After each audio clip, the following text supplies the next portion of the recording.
Yo, what's up, everybody? Welcome to another episode of Downtime with Downstar, episode 85. Today we're sitting with Ejay Cruz of the Parables podcast. My man. Ejay, thank you, man. I appreciate it, Dude, I appreciate you inviting me over. And, dude, I got to start. I already knew I was going to start off like this. I want to apologize first. No, because, you don't got to apologize, to all of Frank's audience, I had invited Frank to come on my podcast.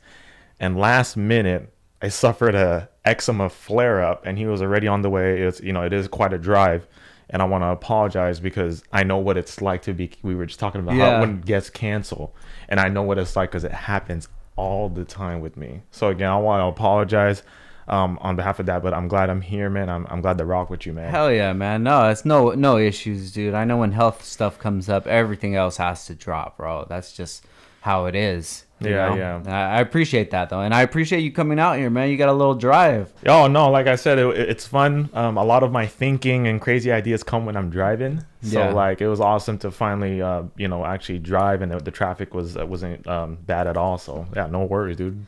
Good, man. Good. So, let's talk about your podcast. Because I've been keeping an eye on your podcast since, I believe it was Sheepy. I believe the first guest that would have caught my interest would have been Sheepy. He was before Big Mike. Yes. Right? Okay, yeah. So when I saw the Sheepy on your podcast, that caught my eye. I watched it. It was a really good episode. But what really caught my eye is somebody just doing a podcast, because we were just talking about the value that podcasts do bring and how underrated it really is. So seeing somebody do a podcast, and that just really caught my attention. And ever since then, I've been watching your growth, dude, and you've been on your super grind, man. Dude, and I love to see that. It's been a wildfire, brother. And you know what?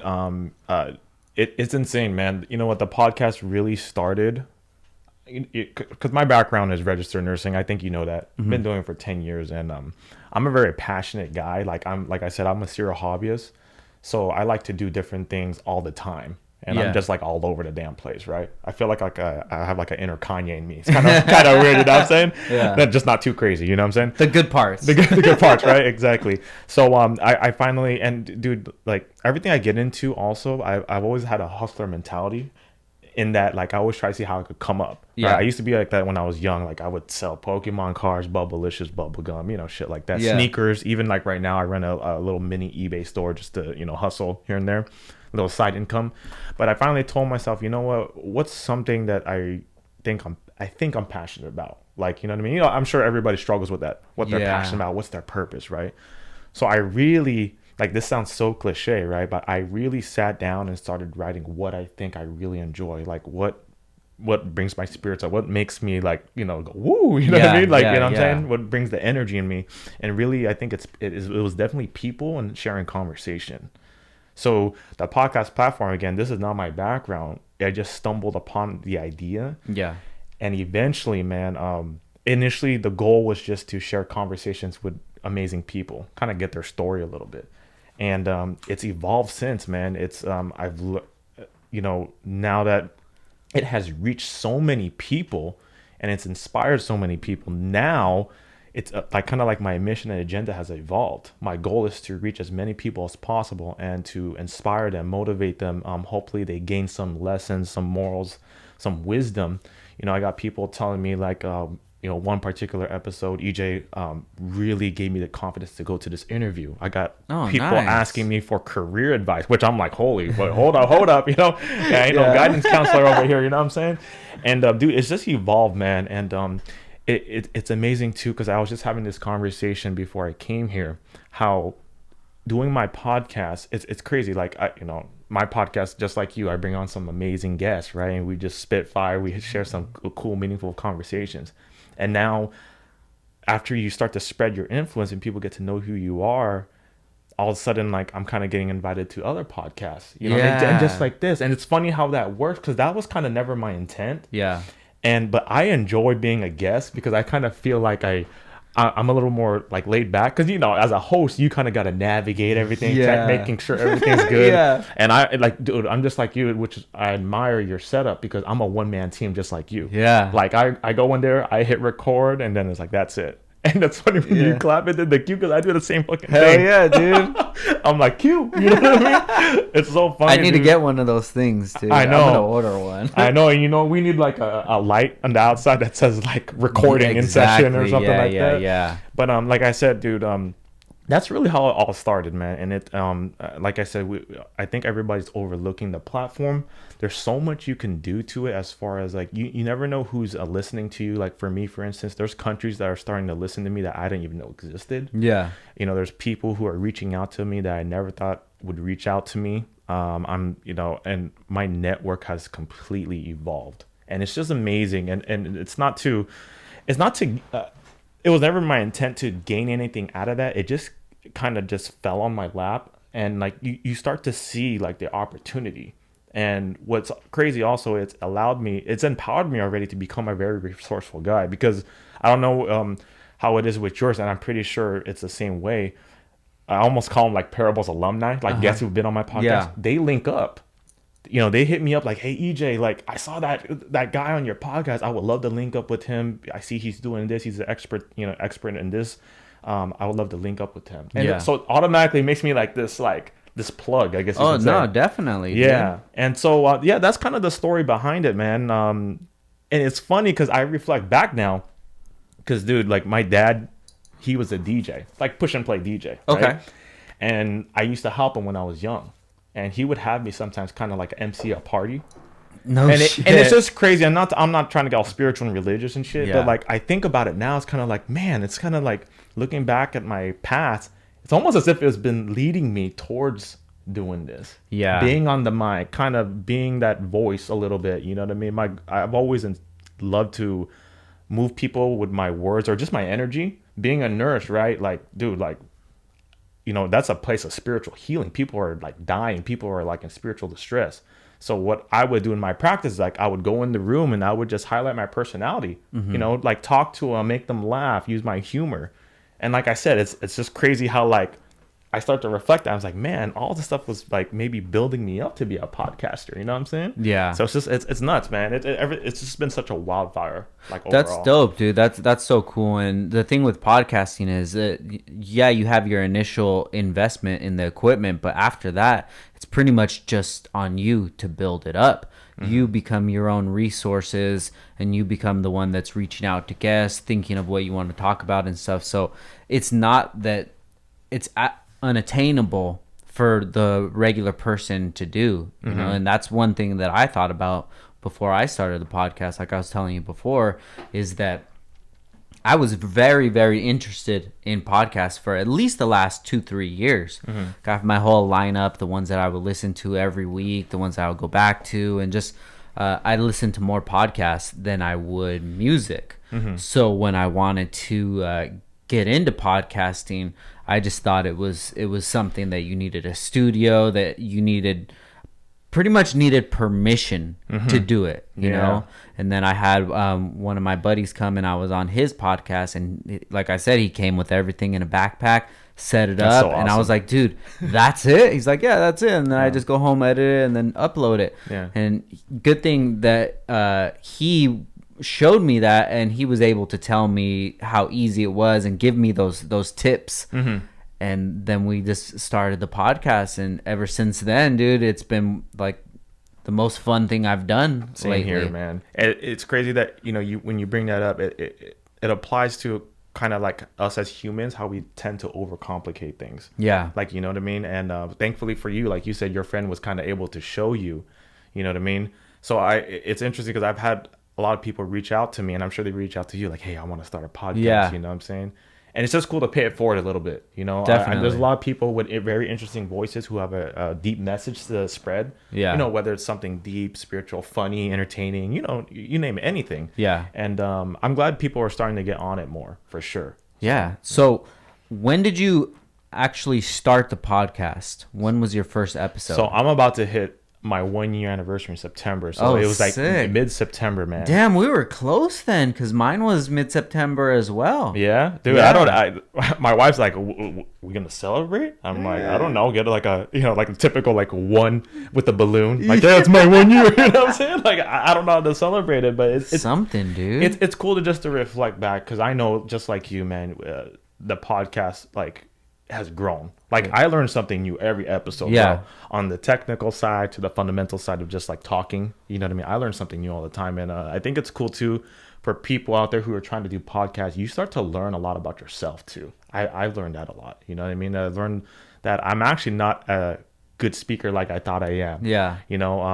I found like some talents that I think that I never knew I had, like actually highlighting people, like, who they are through some questions that I didn't even intend to do. Yeah. You got just little things like that, man.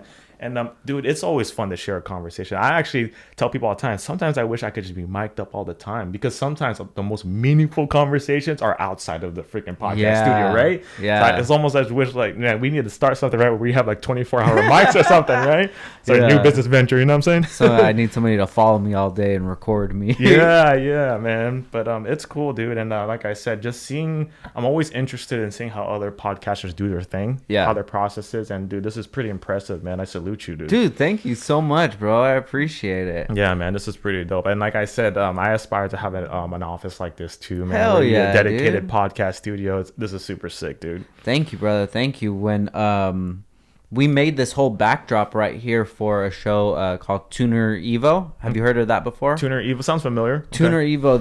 They do a tour. It's usually around the States, and then they just did Puerto Rico this year, but they'll go from they're based out of Jersey, I believe it is. So they'll do shows out that way, Pennsylvania or what have you, So they were doing a show here in February. So I've always wanted to do a booth setup like this, kind of more of a like a SEMA type kind of complex con, kind of like an exhibit rather than just a tent. So we built this whole display, and at the event, it looked like a living room. So this right here was the outside. The car was parked here, and then on the other side of that white wall were these two walls, and this was like the living room. We had a carpet down, we had the TV, and we had some grids on the wall and stuff, and it looked super cool, man. I was excited about it. So then I was just trying to figure out what I was going to do with this setup. So one day we're just chilling, and I just thought, like, man, I should just use this for the podcast. Because in the back of my setup, all I had was a banner. So I took this whole setup to my house, put it in the garage, and it fit perfect, man. And it looked super cool. But then in the shop right here, it was just, this was my quote unquote office. I had a couch. It basically was the area where we put shit that didn't have a place to go. So one day I just come in and I said, you know what, dude, I should do podcasting at the shop, because then I could make it more of a structured thing, rather than, okay, everybody's asleep at the house, we'll do a podcast at 10:30 at night or something. When we would do that, our podcast would last till like 1 a.m. They would be late. I wouldn't want to have a lot of guests that I really don't know, because I don't want people coming to my house that I don't know. So it's just, you have to take those chances to get you to that next level. I never pictured the podcast studio to look anything like this. It was just an idea that I had, and dude, everything worked out perfectly, and I was super excited about how it came out, So I appreciate that, man. And I just wanted to make it somewhere fun where people can come and they have a good experience when they come check it out. Yeah, dude, that's funny that you bring that up, because when you come on my podcast, I treat it like even though it is at my place, I treat it like almost like a restaurant. So I have you come in, and I want you to leave with a full-blown experience. Hell yeah. Like, I don't know if there's a Yelp for like podcasting or anything like that, but you know what I'm saying? Like, because, again, I don't have that ideal office yet. But, I want the experience. I want people to leave there like, wow, that was a great experience. That was very like high energy. It was cool. Like, I'm going to remember that type of thing. You know what I mean? And that's kind of how we, I think me and you as podcasters are going to separate ourselves. We have like we have a controlled setting, we have this experience, and we just have a good time, man. That's what it's all about. You know what I'm saying? Yeah, I think it's the passion that people can tell. Yeah. And that's one thing that draws me to you and your podcast is that I could tell that you're very passionate about it. I appreciate it, man. And you have a way of getting some pretty big name guests, man. And I'm gonna pick your brain on that one. Yeah, sure. Actually, you're the one that motivated me to get Mikey Taylor on here because just again, I was putting something, an idea bigger than anything that I could handle. I never thought that I could get, ex-pro skater, entrepreneur, business owner on here, but neither did I. Yeah. All it took was just reaching out and it worked out. And we did the episode with Mikey Taylor and it was awesome, man. Yeah. And stuff like that is really motivating to show that somebody of that stature would want to come on the podcast. Yeah. You know what? I think what I've learned through my journey, I guess you could say, is that again, sometimes we overcomplicate things and we intimidate ourselves. We almost like sabotage ourselves, right? And everybody's the same way, man. Everyone's human. Everyone's like a brother. Everybody's like a sister. Some of the most successful people I've been able to be acquainted with, once you get to know them, dude, they're just like you. They started like you. So from an outside perspective, you may look at somebody with a nice car, fancy mansion, and your first thought is maybe like, oh, he's lucky. He or she's lucky. Oh, he's a douchebag. Yeah, you know what I'm saying? And like maybe there are people like that, and I have yet to kind of acquaint myself with those type of people. Hopefully I don't. Yeah. Those are the type of people I don't want to be around, right? Yeah. But truthfully, there's a lot of amazing successful people out there. Like once you get to know them and their story, you can see why they are the way they are. It's like, dude, they work their asses off, dude. Like that saying like, oh, it must be nice, or like that, or they're lucky. It's like, dude, like if only you kind of dug deeper and shift your perspective a little bit, then you would really understand like, no, dude, they put their time in, bro. Yeah. You know what I'm saying? And it just pushes you like, man, I don't have any excuses. If this person came from these conditions, these circumstances, like, I could do it too. You know what I'm saying? So, dude, I think everybody's relatable. And like you said, sometimes you never know. How are you going to know unless you reach out? Now, there's strategies on how to reach out and network, and we'll dive into that if you want to. But, all it takes is that first step. You know what I'm saying? And I like to call it as taking the courage of just going out there, putting yourself out there. And sometimes all it takes is, if you have a passion and you have a mission and a movement, and you give that good energy, people will align with you, bro. Like me and you, we align each other right away. Yeah. You know what I'm saying? It was a no-brainer. You know what I mean? And I think, like, again, sometimes people just might self-sabotage themselves. It might be a lack of confidence. Who knows what it might be? But you just got to reach out, man. That's all it is. Put yourself out there. I think the biggest thing is I didn't have anybody that has done podcasting before, or anybody that was really even into podcasting as a hobby. Every time I'd ask somebody if they listen to podcasts, now more people do than before. But when I first started out, it's like nobody really listened to podcasts, dude. It was a certain type of person that is, I don't want to say more enlightened, but more aware of what's going on in the world rather than what's in their face. Yeah. Because if you think people are just into social media or whatever, and then they're doing their own thing, but there's other people that this is their social media. Yeah. Podcasting is where they go to get their news and things like that. And that's more of where I started going to.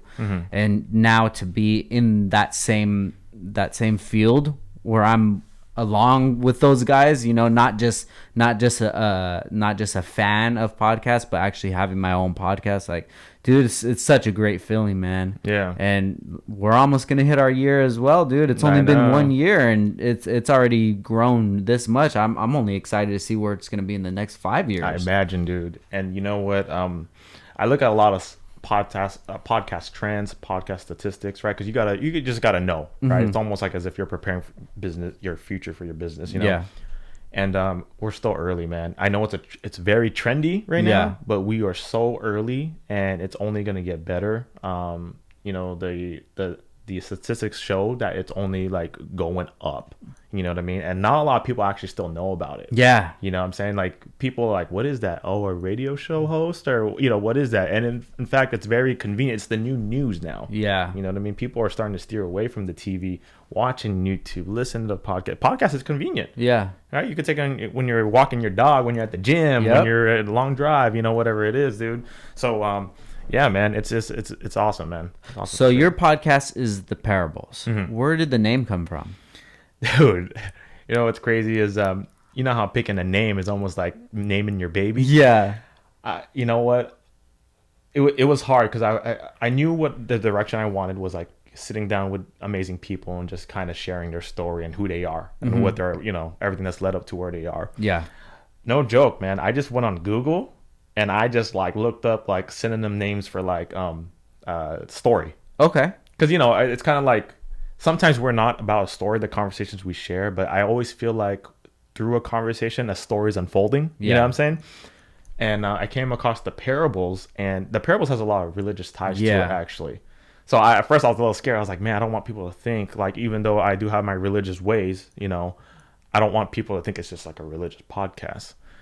But dude, I'm glad I picked it because everyone that the feedback I got is like, they love the fucking name, dude. You know what I'm saying? Now I look at it, I'm like, damn, I love this fucking name. Thank God. Hell yeah. To the point now that I freaking trademarked it. Nice. Yeah, and it's pending.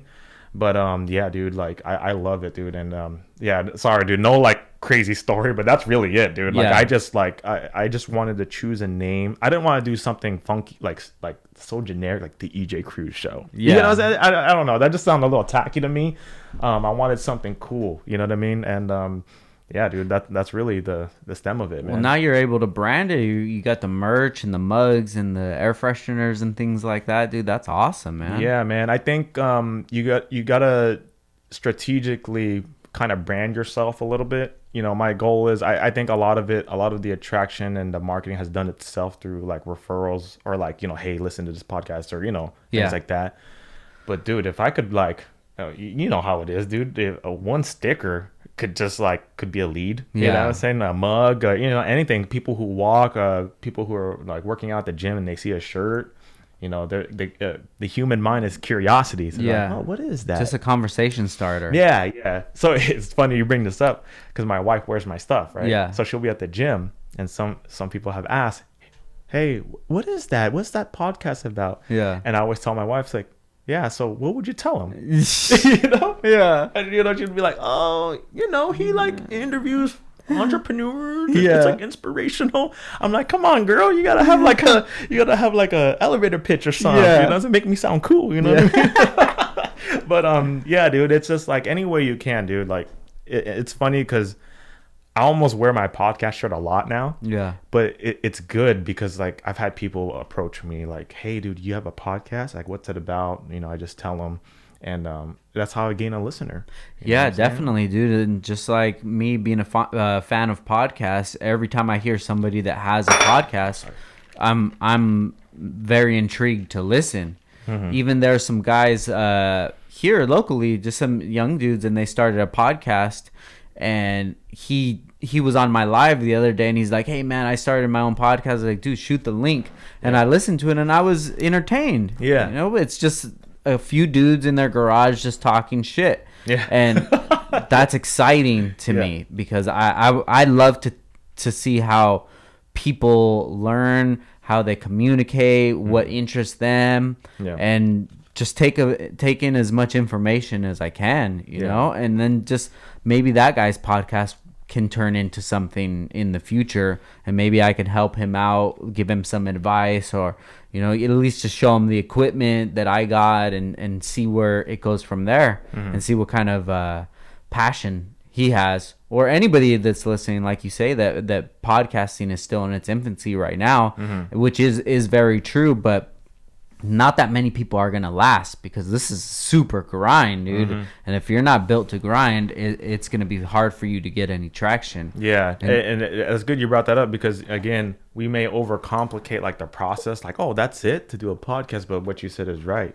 Like a lot of people quit like after their 5 episodes. Oh yeah, like, they get discouraged because they see like, oh, I only got a few listeners. Who would want to listen to me? Yeah. You know what? This is a different platform than social media.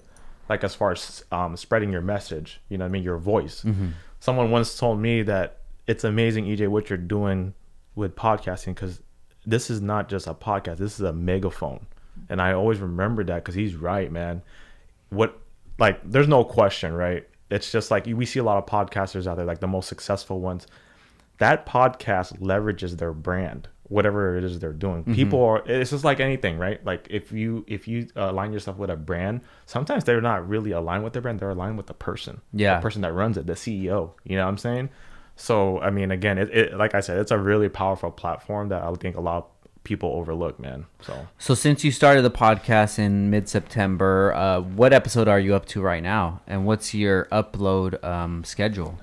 So I think I'm about to hit 50. I'm all over the place, man, because I did do guests, that's like my main segment, bringing on these amazing, impactful guests. Yeah. I started a solo segment where it's more like just my thoughts. You know, cool. Like that inner Kanye, you know? Yeah.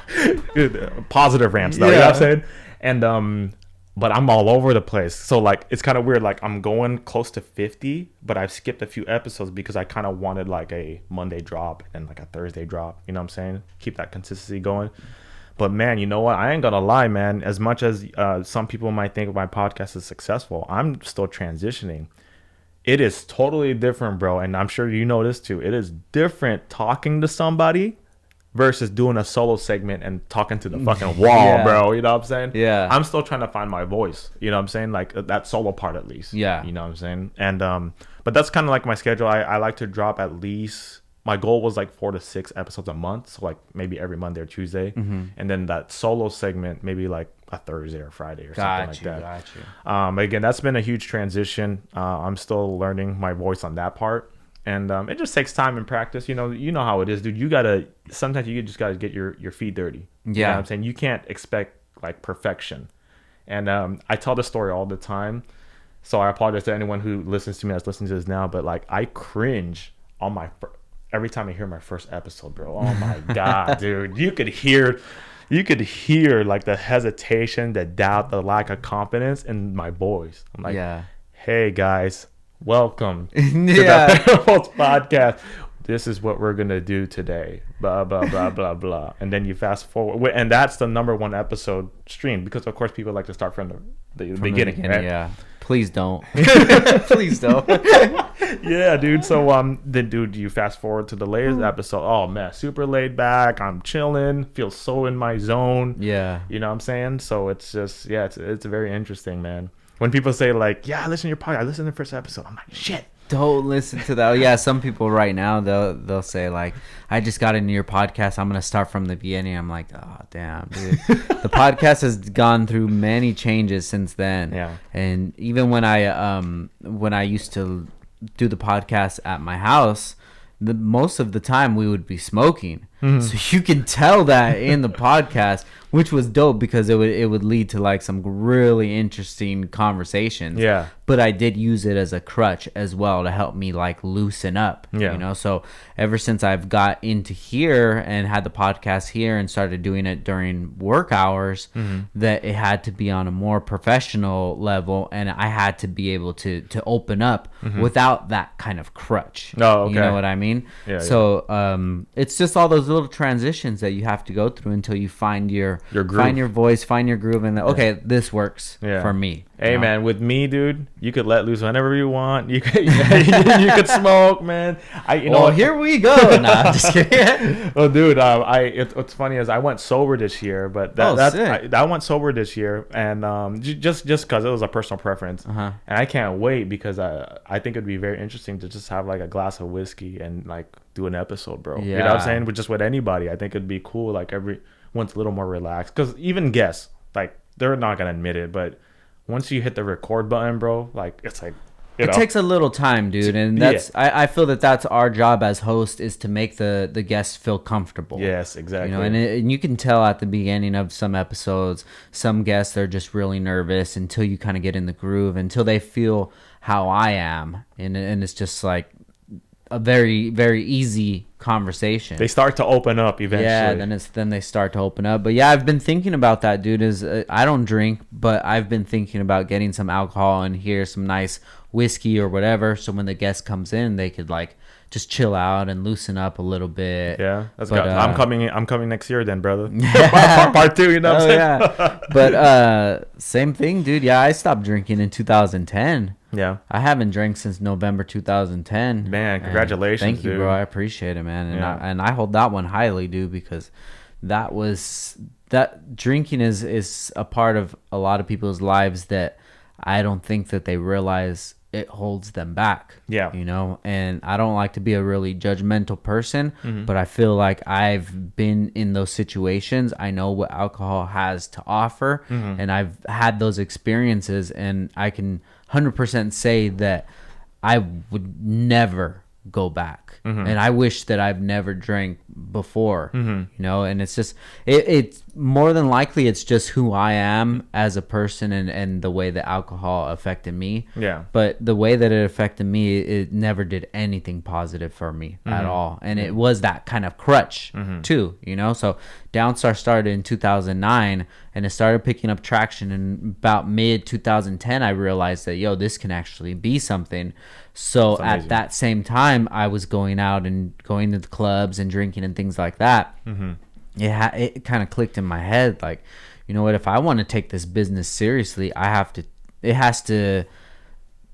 whole entire life has to reflect those goals that I'm trying to reach. Yes. You know, so that was something that I gave up, and dude, it doesn't even feel like it was a big deal at all, man. Yeah, I'm feeling the same way. A lot of people will keep saying, dang, how have you been able to handle it? And like, truthfully, it's actually been a lot easier than I thought. I mean, don't get me wrong, I compensate, whether I might smoke a little bit. I drink a lot of caffeine. Yeah. I do find myself eating out more, and I ain't gonna lie, you know what I mean? But that's a courageous choice that you made, man, because I think lots of times we need to make choices and think lots of times we need to think about the choices we make if it serves us. You know what I'm saying? And sometimes we overlook that. So for you to make that decision for the the benefit of your future and your business, I mean, man, dude, that's a very admirable thing. You know, not a lot of people take the time to evaluate what certain things are doing to themselves, whether it's a positive or negative thing. Sometimes I think like you got to reflect. I'm a very reflective person, especially recently. Yeah. And I always think about the things that I do and how it serves me. You know what I mean? Sometimes you kind of gotta have that stinginess of like just reflecting and see, does this serve me? Is this going to take me to the next level where I'm trying to go? You know what I'm saying? So that's awesome on your part, man. Thank you, man. And a lot of that I've been dialing back, not only with alcohol, but just with everything that I feel that doesn't do me any benefits. Yeah. And granted, you know, I'll have fast food every once in a while. You know, I do smoke, but I feel like smoking and drinking are two totally different things. The both of them change your outlook on whatever's going on at that time. But I came up with pretty much this idea when I was smoking. Yeah. You know, I'm just chilling out. And what really, really helped me out a lot is with being comfortable and with having conversations with pretty much just myself was Instagram Live. So I don't know if you remember back, I don't know how long you've been following us for, but I used to have this show. It was called Huffy Talk. Okay. So basically what it was, in my garage, I would just go in there at night, chill after the whole day's done, just smoke, and I'll go on live. And there would be the same group of like 10, 12 people would come in, and we'll just bullshit about the day, whatever, you know? So then every night we were doing that, and it was a cool thing. It was a really tight-knit group of people.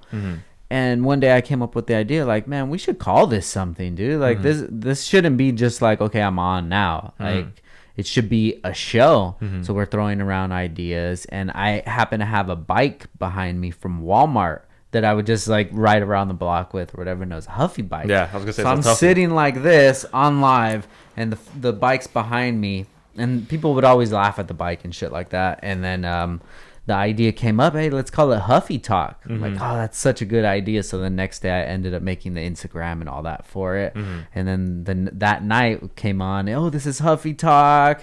And that's the birth of what this ended up even turning into.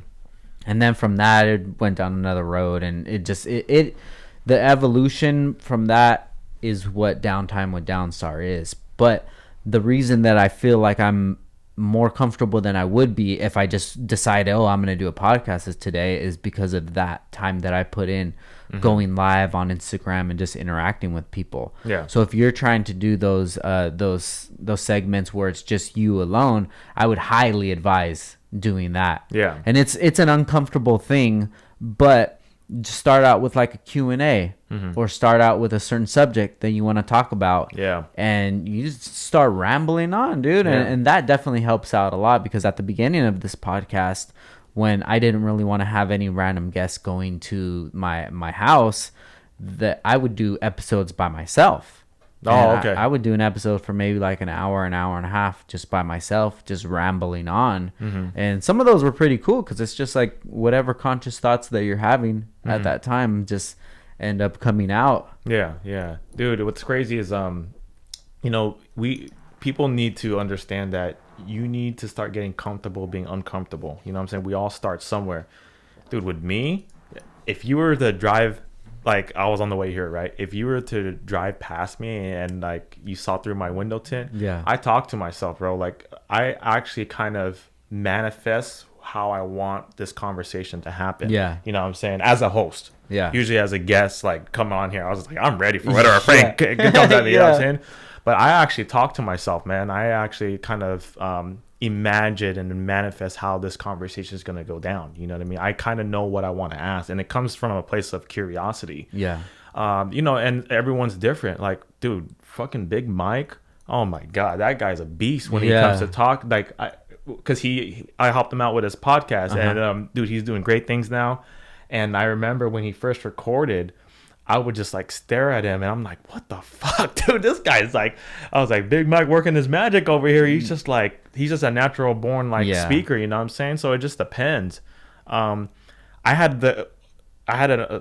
shot me some advice of how to really just be comfortable when you speak. And I'm trying to be a speaker, not gonna lie. So I have ways to go.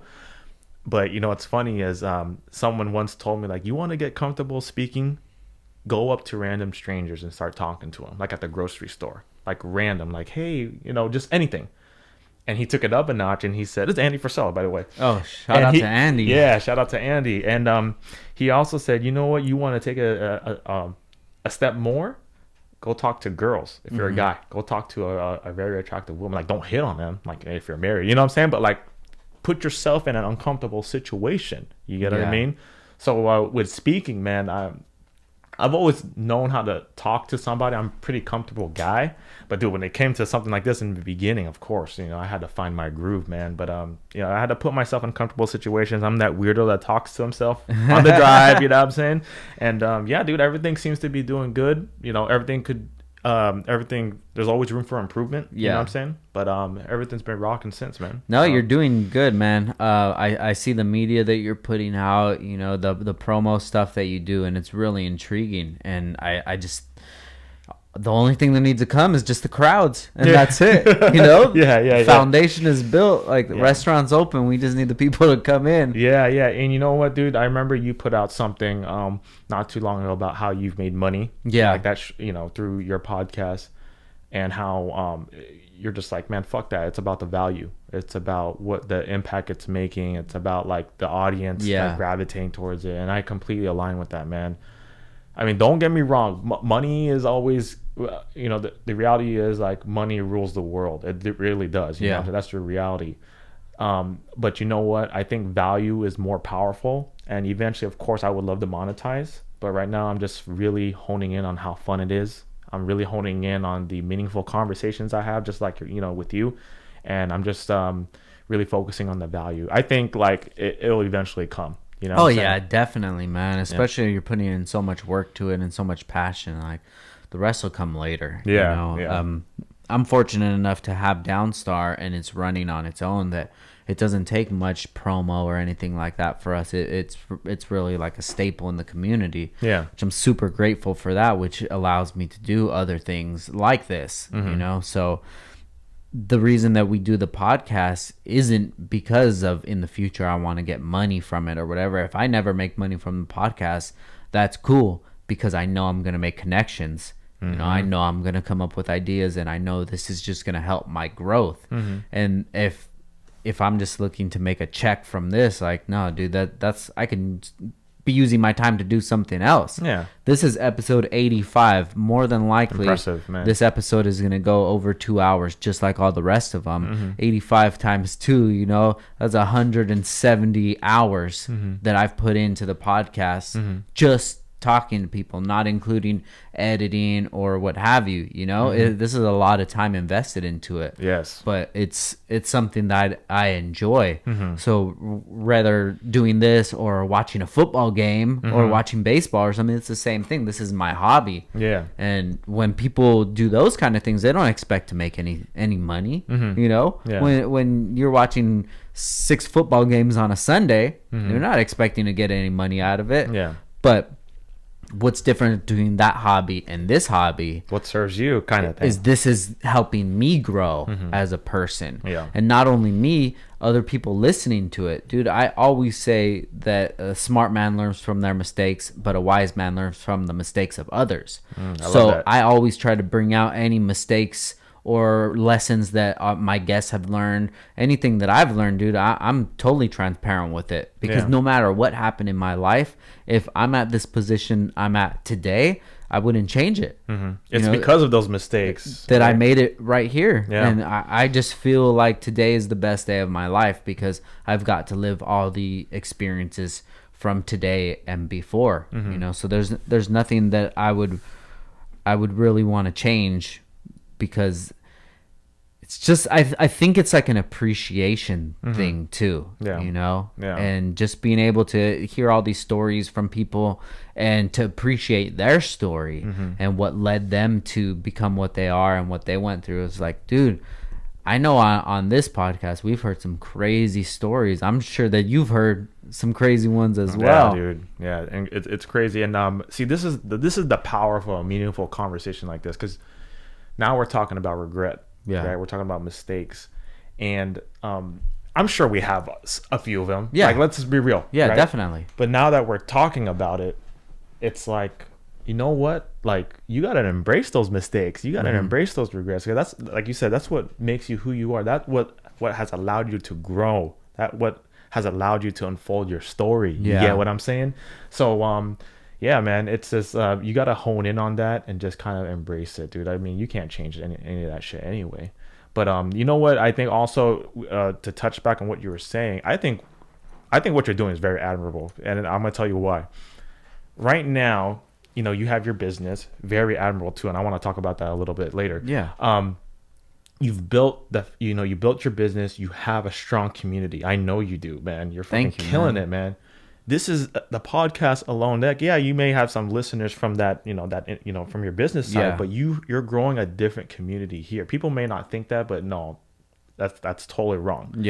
And I say that because, see, this is why me and you align so much, because I'm kind of doing the opposite. I ain't gonna lie, I don't got no business. I work for an employer, you know what I'm saying? I don't own a business, even though I'm trying to make my podcast a business eventually, but I'm kind of doing it backwards. I'm building my podcast, and then I know whatever I decide to get into, I know it's going to help leverage that. You know what I'm saying?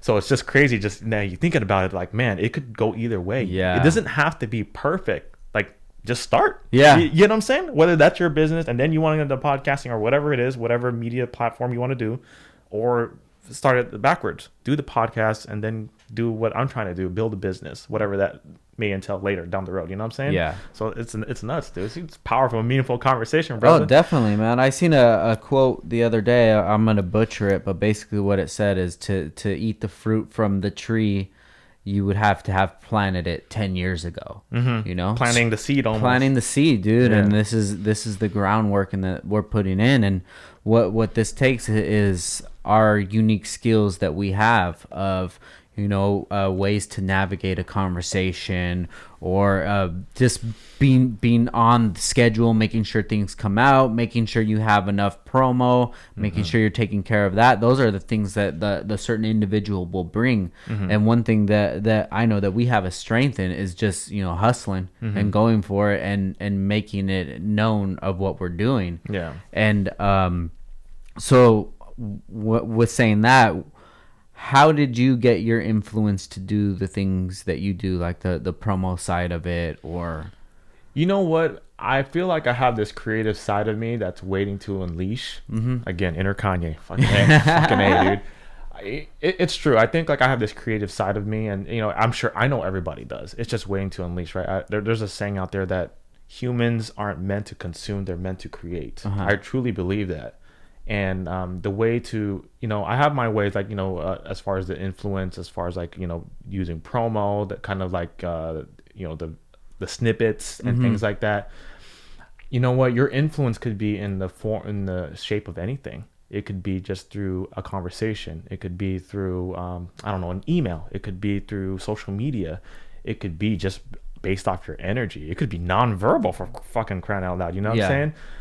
You know, it's just been a learning process. I like to think that people like to gravitate towards my personality. You know what I mean? I think people gravitate towards my energy. That's what I really think. Because obviously people wouldn't fuck with me, right? If that's the case. So I've finally been able to hone into that. And I've known that, I guess. You know what I mean? Because I never have bad blood with nobody. You know what I'm saying? Maybe I will down the road. Who knows? But I never, like, you know, I let it go. Like, you know what I'm saying? And that's the power, man. Sometimes you don't know who you're impacting. Yeah, I hate to get cheesy, but like it could be as simple as like saying hi to somebody. Like, bro, I work at a fucking hospital, dude. People, and like, you know how it is nowadays. People are always on their social media. People are not like acknowledging each other no more. Yeah. You know what I'm saying? So I work at a hospital, bro. There's people, you know, there's people always in distress, healing, you know, like down. Just to acknowledge somebody, man. You know what I'm saying? I think it's very, very powerful. That's a very, very powerful influence right there. I'm the type of guy too, like, again, the spontaneous motherfucker I am. I will text random motherfuckers on my phone who just come up in my head and just say something fucking random, like, yo, what's up, bro? Let's get it. Or like something like crazy, like just to pump you up. I actually spoke about this recently, about discovering your inner hype man. Yeah. You know what I'm saying? I feel like you got to be the hype man for the people you're trying to, you know, you want to influence, whether it's involuntarily, voluntarily, but also be your own hype man. And that, because I'm sure you know this, motivation's so overrated, right? Yeah. There's only so much motivation could take you forward. It's really about how bad you want it, your drive, your passion, your focus, and all that stuff. So you have to learn how to hype yourself up. You know what I'm saying? I had to hype myself up coming here to be on this podcast. You know what I'm saying? I mean, like, yo, man, Frank don't know what the hell he's doing. Frank don't know what is coming through right now. You know what I'm saying? I like that, man. I like that energy, dude. I'm excited for it. And I knew this was going to be a good conversation, because from one podcaster to another, dude, that's like the best recipe. Yeah. Right there. Podcasters need to collaborate a lot more. It's something I've been doing, actually. I think within the past 10 episodes, I've had like maybe 3 podcasters. Oh, sweet. You know what I'm saying? And it's absolutely incredible. Yeah. Right? Because again, we align with each other, and there's so much to talk about. And again, because podcasting is so new, and then you could start talking about each other and, you know, anything, you know what I mean? So that's definitely something I would recommend if anybody's trying to do podcasts. Definitely collaborate as much as you can, you know? So who is somebody that you think would be good to speak with? Man, dude, you know what? I have this crazy. I always tell everybody, because you know my setup. I have a infamous canvas where I have people sign my shit, and I always tell everybody, man, so and so doesn't know it. He's gonna be on my podcast. He don't fucking know it yet. You know what I'm saying? But you mean as regards to another podcast? Yeah. Man, dude, I would say definitely my mentor Andy Frisella. That'd be great. Hell yeah. Joe Rogan. I mean, I think that would be fun. You know what I mean? He's the #1 podcast in the world, I think. You know, I think there's a lot of podcasters out there who are still yet to be heard, and maybe some podcasters I've yet to discover. Because it's hard, dude. Like, let's just be honest. Yeah. Like, there's only so much podcast you can listen to. Let's just be real. And like, I'm gonna admit it. I edit my videos and my audio, but I don't even listen to my podcast, because I'm listening to. I'm a fan of other podcasts. Yeah. You know what I'm saying? So, I don't know. Those are the 2 that really pop up in my head. I think Andy being my mentor, I think that would be like an awesome episode, because he's fuck this, fuck that. Like, he's like, you know, he's into cars. He's kind of, you know, and he's my mentor. So I think it'd be interesting with that one. So let's get into that a little bit. I know you're part of the Arte Syndicate. What is that? And if you could just give us a little background on it. Yeah. So the Arte Syndicate is basically a group of interesting individuals that are trying to make a global impact. We believe in global excellence in all areas of your life. And it was founded by Andy Frisella, Ed Milet, dope ass people. They're doing crazy things in their space. And they basically brought together a group of very amazing individuals, entrepreneurs, business owners, people who are wanting to be the best versions of themselves. They brought them together. Dude, truthfully, when I got in that bad boy, I didn't know what the heck I was getting myself into. I just knew that I needed to put myself in a better position, to be with people who'd hold me accountable, to be with like-minded people that feed my soul, that feed my environment, that feed my energy. You know what I'm saying? And thank God I did, because being a part of that has changed like the trajectory of this. My podcast is actually a result of that group. Nice. Because in September, so even before September, I went to one of our meetings because we have a SoCal chapter, you know what I'm saying? Okay. Almost like a fraternity, I guess. Kind of weird. But anyway, and they straight up said, EJ, when's your podcast launching? Give us a date. And I said, holy shit. I was like, man, I don't even have like all my equipment. I don't even have my logo. You know what I'm saying? This isn't that. And I was like, October? And they're like, all right, we're putting it on. And I had a couple of them who are like my brothers now. Like, bro, like we talk daily. They put it on their fucking calendar. Like, all right, EJ, October. First episode better be out. And like, dude, these are motherfuckers, the last people I want to disappoint. Yeah. Right? Because now we have high standards. Now we're like, oh shit, like this is real. You know what I mean? Now I was able to launch it mid-September, man. And this has been crazy. And now we just got into the second class because it just started. But really, that's what it is, dude. It's about being of value and a global group of excellence, man. We're trying to promote positivity. We're trying to derail all that bullshit out there, all like the fake Instagrammers who are just, you know, showing their highlight reel like everything is easy, spoon-fed type of shit. You know what I'm saying? And we're just trying to make an impact, dude. It's something that I think people should think about doing. Not even just that group. Being a part of a community or group that you align with. You get what I'm saying? It doesn't even have to be an entrepreneurial group. Maybe it could be, I don't know, like if you're a woman, maybe it's like a yoga community. You know what I'm saying? Maybe it's something local. Yeah.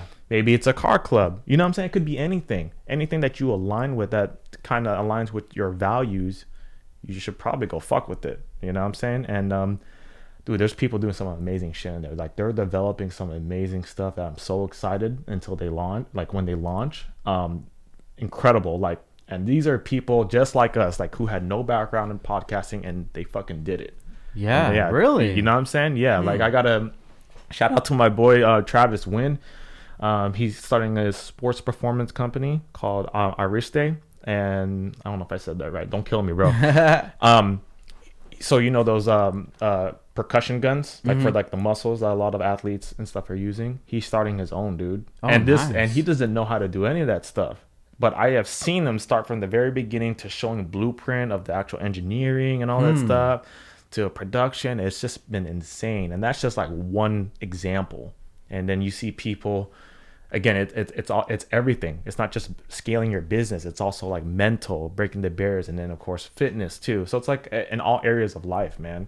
So again, I encourage anybody to go out there and be a part of a community, whether that's something you're trying to do, whether it's local, you know, be a part of something where, you know, like you could be a part of a group, have accountability partners, you know what I'm saying? Have people who feed, you know, that positive atmosphere, you know, in your world, you know what I'm saying?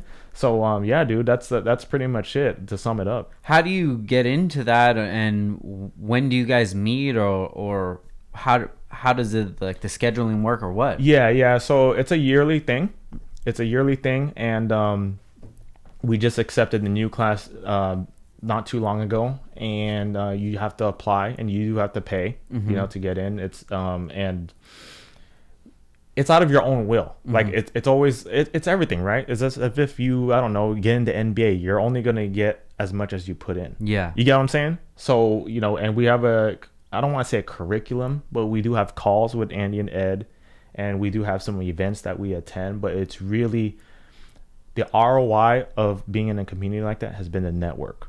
So could you imagine, like, this is why I feel so blessed and humbled, because I have my podcast community and then I have that community. Yeah. You get what I'm saying? So I'm like, again, like, that's why I admire you. You have like different communities. Thank you. that's why it's so important to be a part of these different communities, because then that's going to be the foundation of your influence that we just spoke about. You know what I'm saying? So that's what it is. You apply it.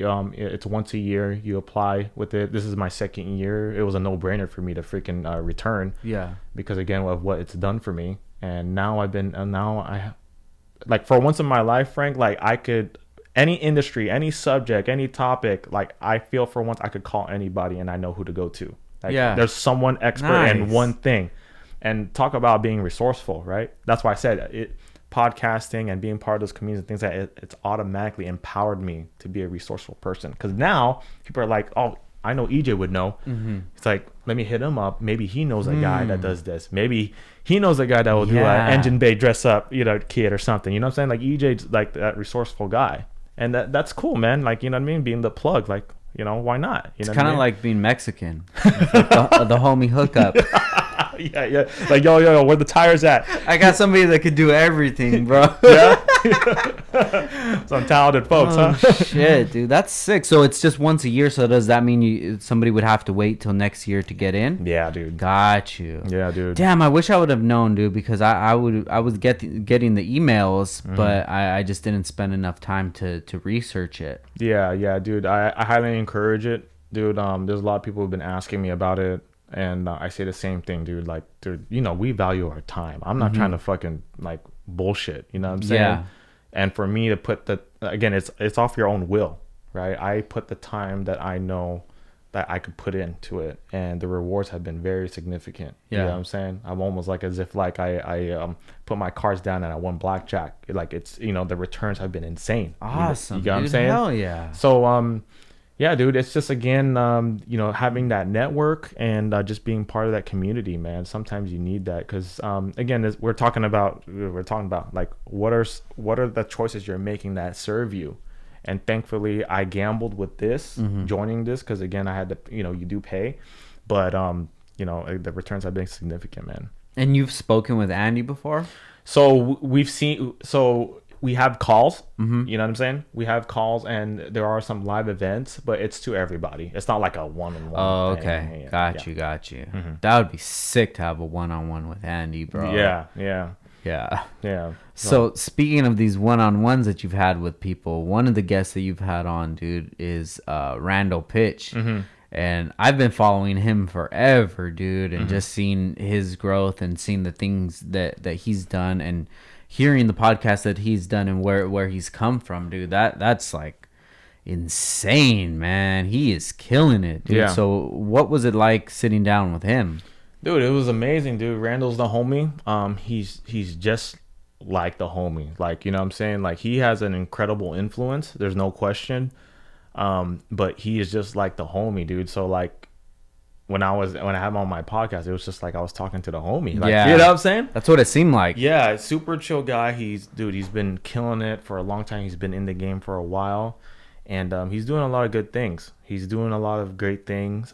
He's continuing to kill it in his space, and yeah, dude. Like, dude, shout out to Randall, man. He's doing a lot of things. He's he's inspired me, and he's just murdering it, dude. He still goes on an empty tank. Yeah. Gas, you know what I'm saying? He's still running, bro. He's like a train, dude.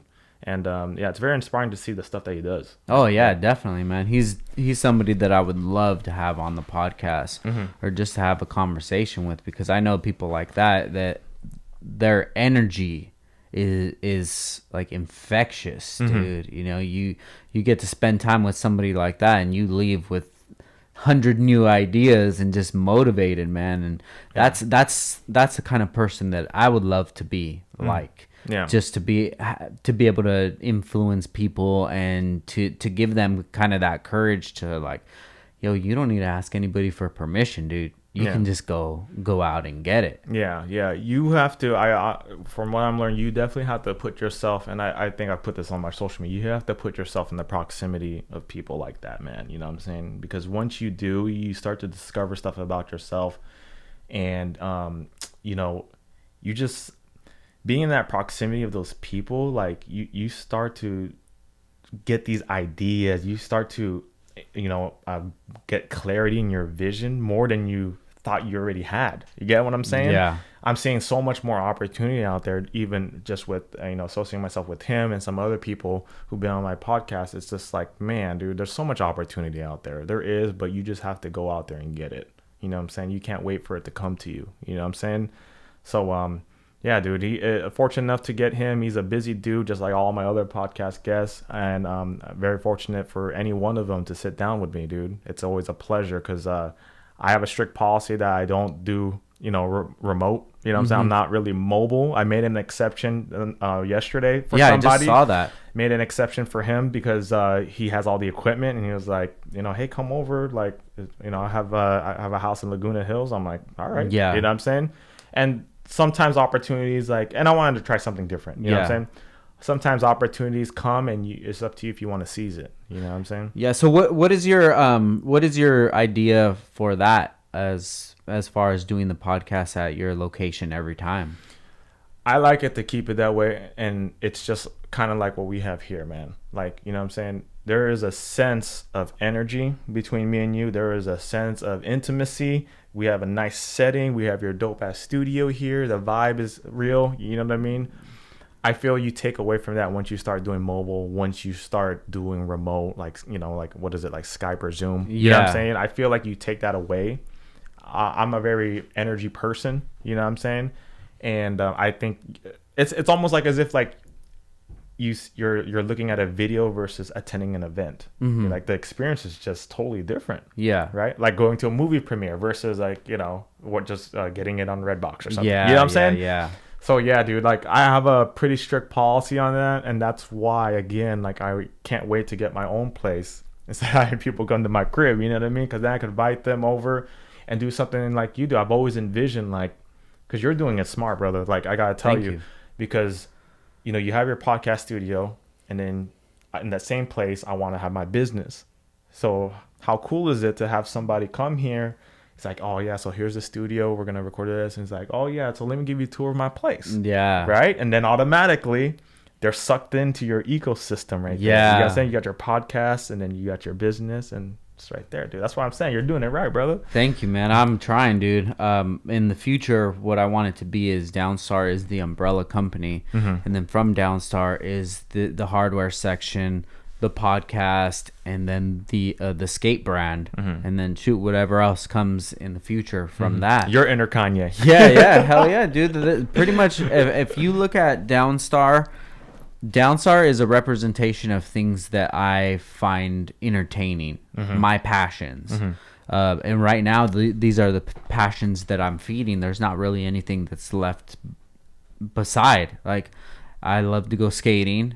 You know, I love to do the podcast. I love to talk to people, and I love what we do with Downstar, like the car stuff. It's all intertwined together. Yeah. And I just think that that's been the best way that I've wanted to navigate through business, because like I was saying, you don't have to ask anybody for permission. Like, this can be anything that I want it to be. Yeah. I could do whatever I want, and as long as people are supporting it, that's all that matters, man. And that's why I really appreciate people that do support us, because the only reason I'm able to do these kind of things is because I have the support of the people. And it's a different day and age now, man. It's like people, like you were saying earlier, people are following the business owners, not just really the businesses. So that's kind of like the quote unquote movement that's going on, and anything else that I dabble in, it just makes, okay, oh, you guys want to come too? Hey, we got skaters over here, you guys come, podcast guys, you come. We're all just moving in this one spot. Yeah. Which when I was younger, I really didn't have anything to be part of. Yeah. Or any team or anything that represented me besides myself, so let's try to dabble into your past a little bit. What was your childhood like, and where did you grow up at? Man, I love it. You know what, I don't have any interesting story as regards to like some crazy story, like I was homeless or I didn't come from like crazy beginnings. You can just make it up. My boy, like yo, I came from Mars, you know what I'm saying? No, dude, you know what?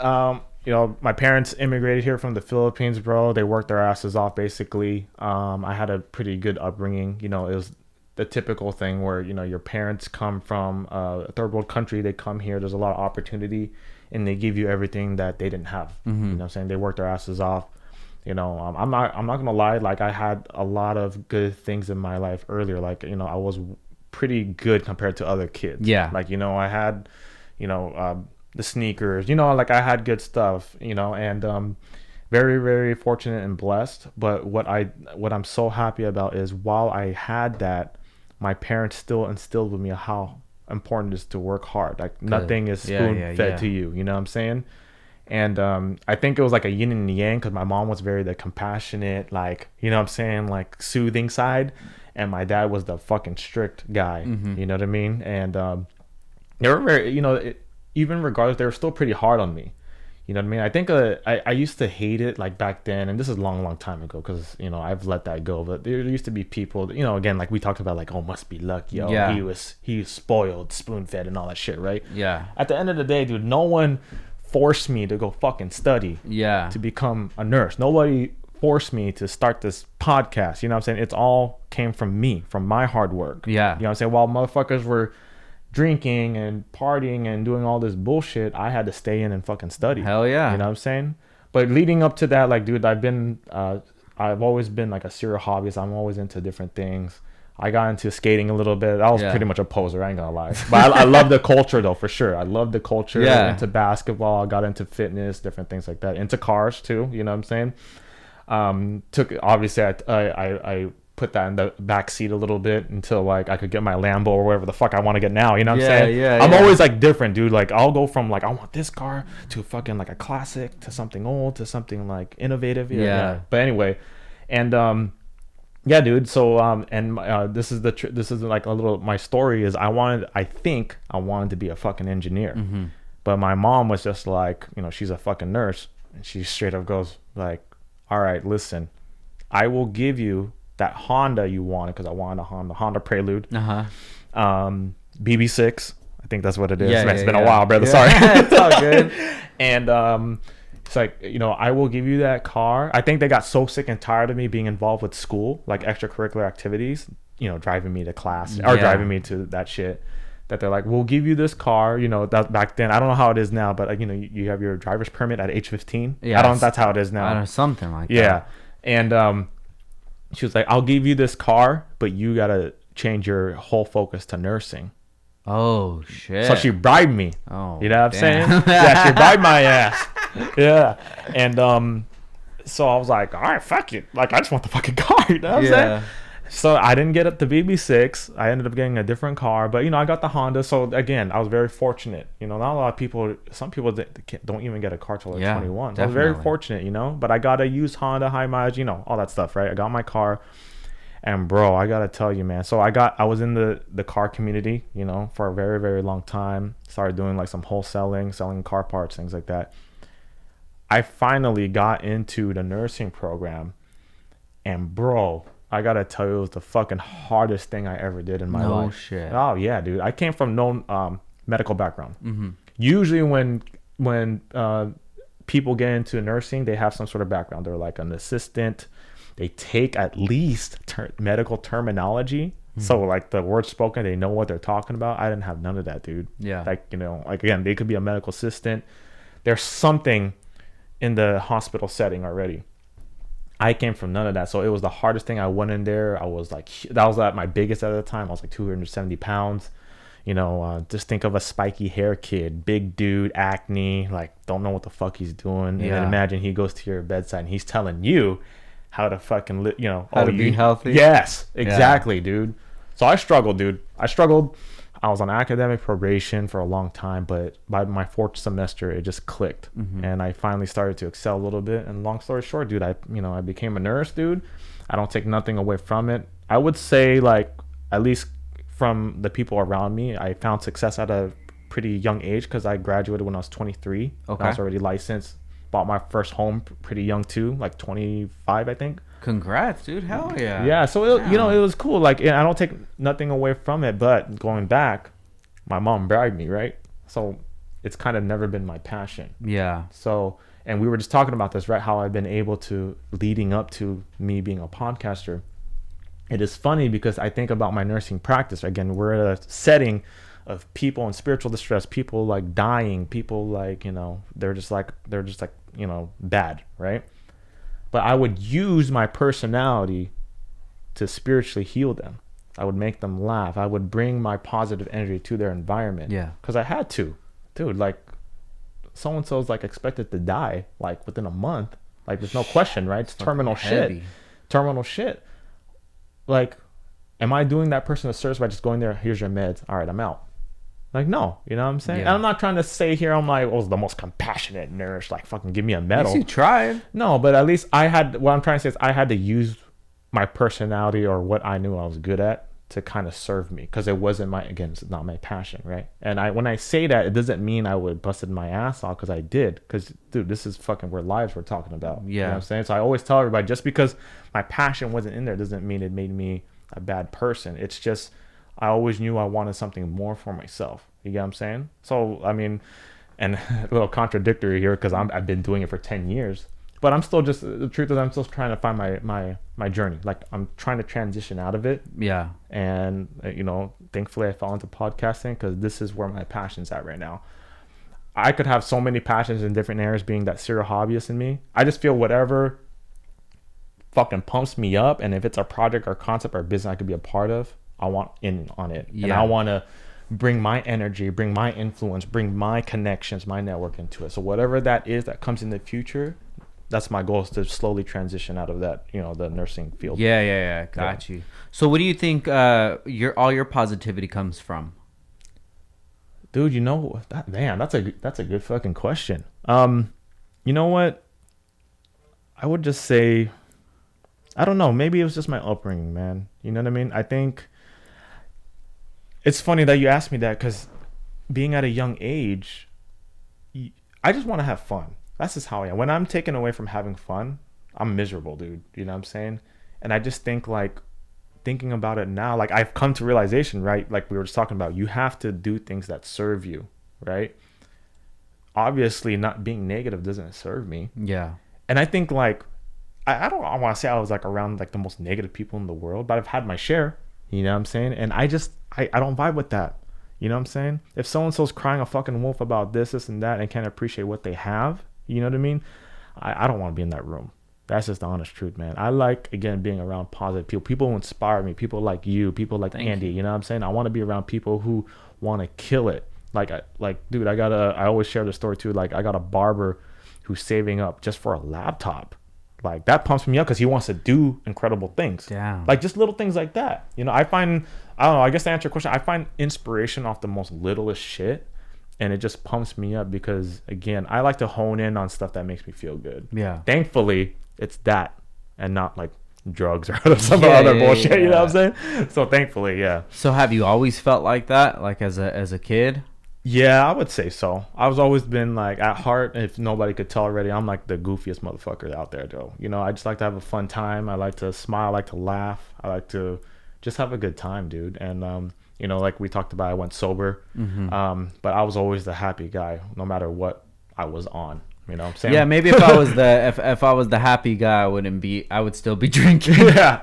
Oh, okay, gotcha. But it everyone's different. Yeah, that's why I said it affects everybody differently. Yeah. And you just have to know when, not only alcohol, but whenever those things that are doing you a disservice, mm-hmm. you have to know when to not do it anymore. Yeah. Whether it is a substance or if it is people that you're spending time with, and you just have to decide, like, yo, I'm not gonna kick it with this person anymore, because they're not doing anything for me but making me feel worse about myself than I already do. Yeah. And I think, and to piggyback on the question you asked me, I think that's why I'm slowly want to transition, not slowly, I want to get out of the healthcare, is because, I've did my part. I've been there for 10 years, and then I'm just in an environment of pain, mm-hmm. Of spiritual distress and all that stuff. And it's starting to affect me, because I just have so much energy, positive energy influence I want to spread.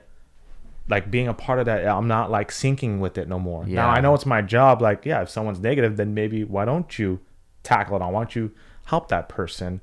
But I'm trying to do it on a wider scale now, right? Mm-hmm. Podcasting. I'm reaching the world versus, like, just serving my community. You know what I'm saying? So, yeah. So where did your goal with the podcast say in the next year? What are some things that you would like to accomplish? So I have this crazy goal.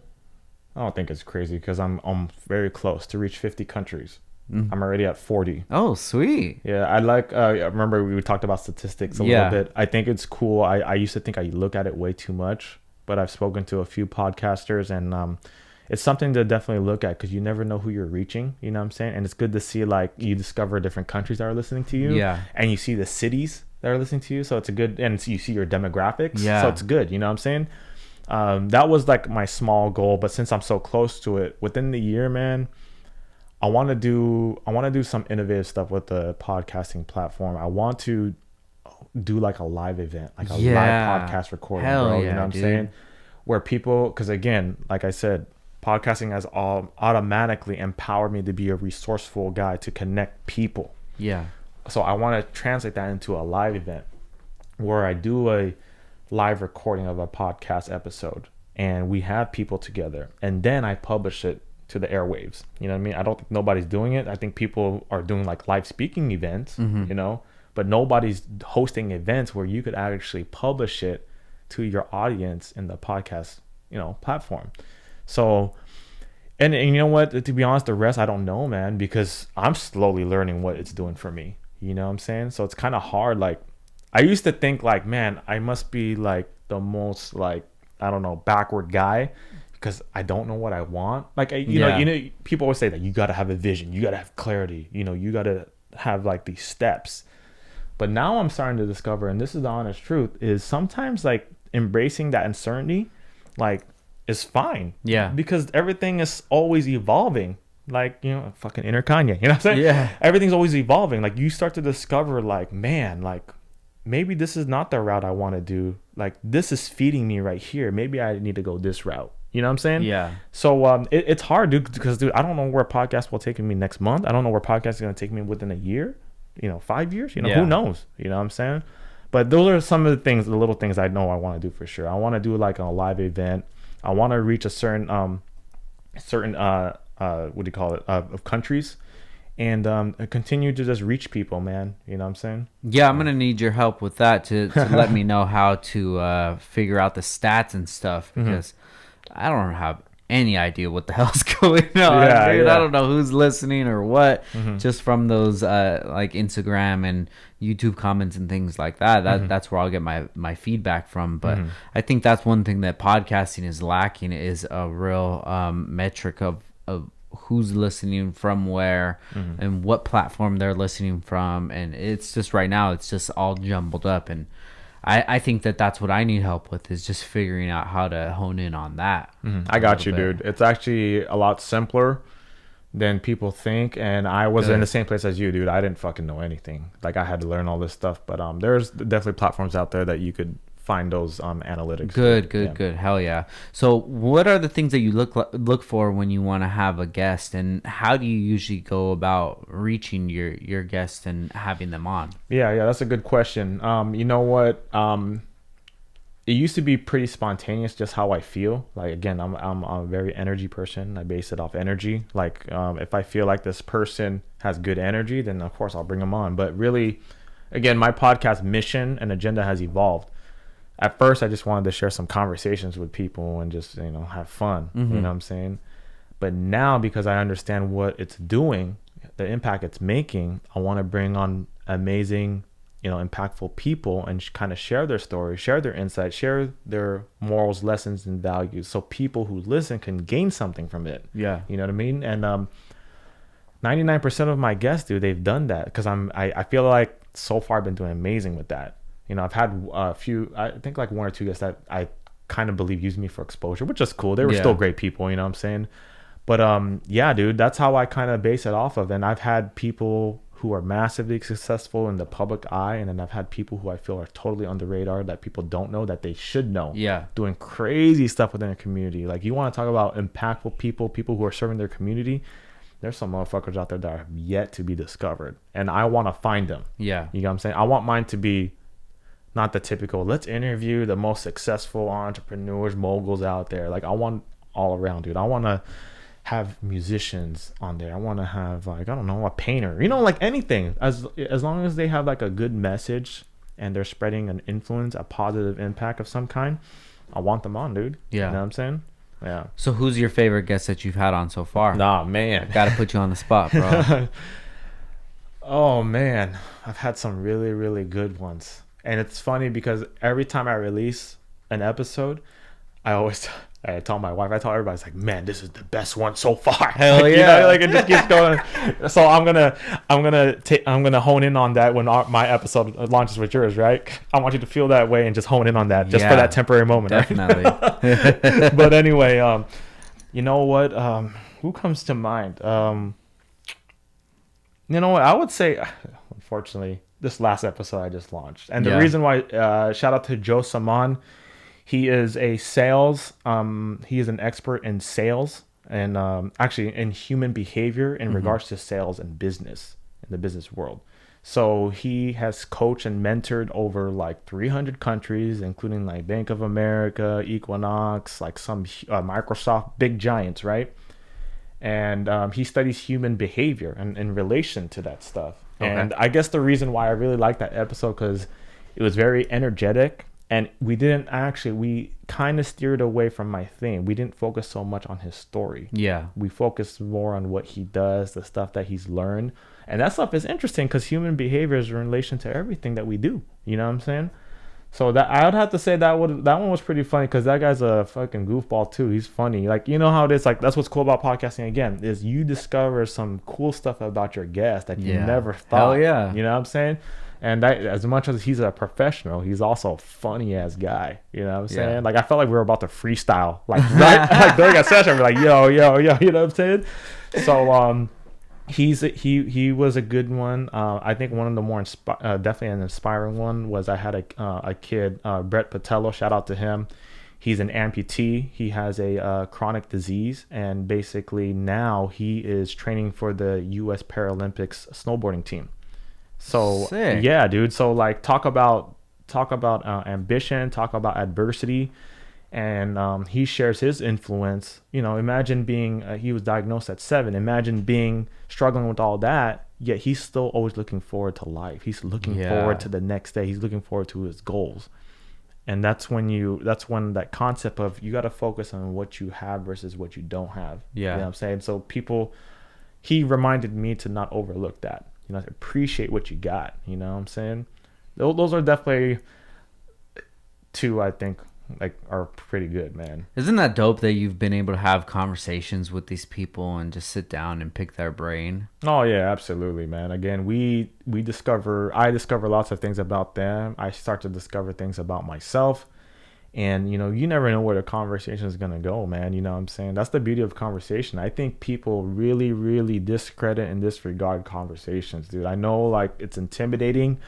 You know, not everybody has the courage to just go up to a stranger and talk to them. But I got to tell you, man, you never know who you're going to talk to. And you don't know where that might lead to. Yeah. You know, it might be your next breakthrough. Yeah, you never know where conversations are going to go to. So that brings us to our next point. Fucking podcast host over here. Let's get it. Have you ever seen a ghost? Have I ever seen a ghost? Yeah. Oh, man. Oh, man. That was so left field, brother. It's my job. Yeah. Have I ever seen a fucking ghost? Oh, man. I've been on a real ghost and alien trip lately, dude. Yeah. And yeah, some people that I've spoken to, they have some really interesting stories. Damn, dude. What are we? We're in July, right? Is it October yet? Fucking A, dude. Oh man, dude. I'm gonna remember this podcast forever, bro. I don't think I have, dude. Yeah. I think I've maybe felt a spiritual presence of some kind. I don't think I've necessarily seen a ghost. Yeah. But I could only imagine working as a nurse, you know, being around that energy all the time. Oh, okay. I could see where that story stems from. Okay, I mean that question. I was thinking like, why the fuck is it asking if I seen a ghost? What the fuck? Oh, it's pretty much just out of nowhere. Oh no. But you know, going back to my nursing career, that's a good question. Just think about it.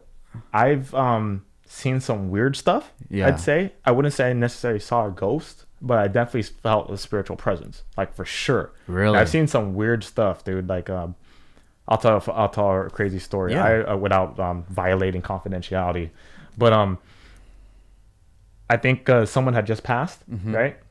And then fucking out of nowhere, dude, like for some reason, I don't know if it was crows or pigeons, they started fucking hitting the fucking window. No of the patient's, shit. yeah, of the patient's like fucking the window of where the patient's bedroom was, or a room. And they had they had passed away. Yeah, they passed away already. Fucking crazy, right?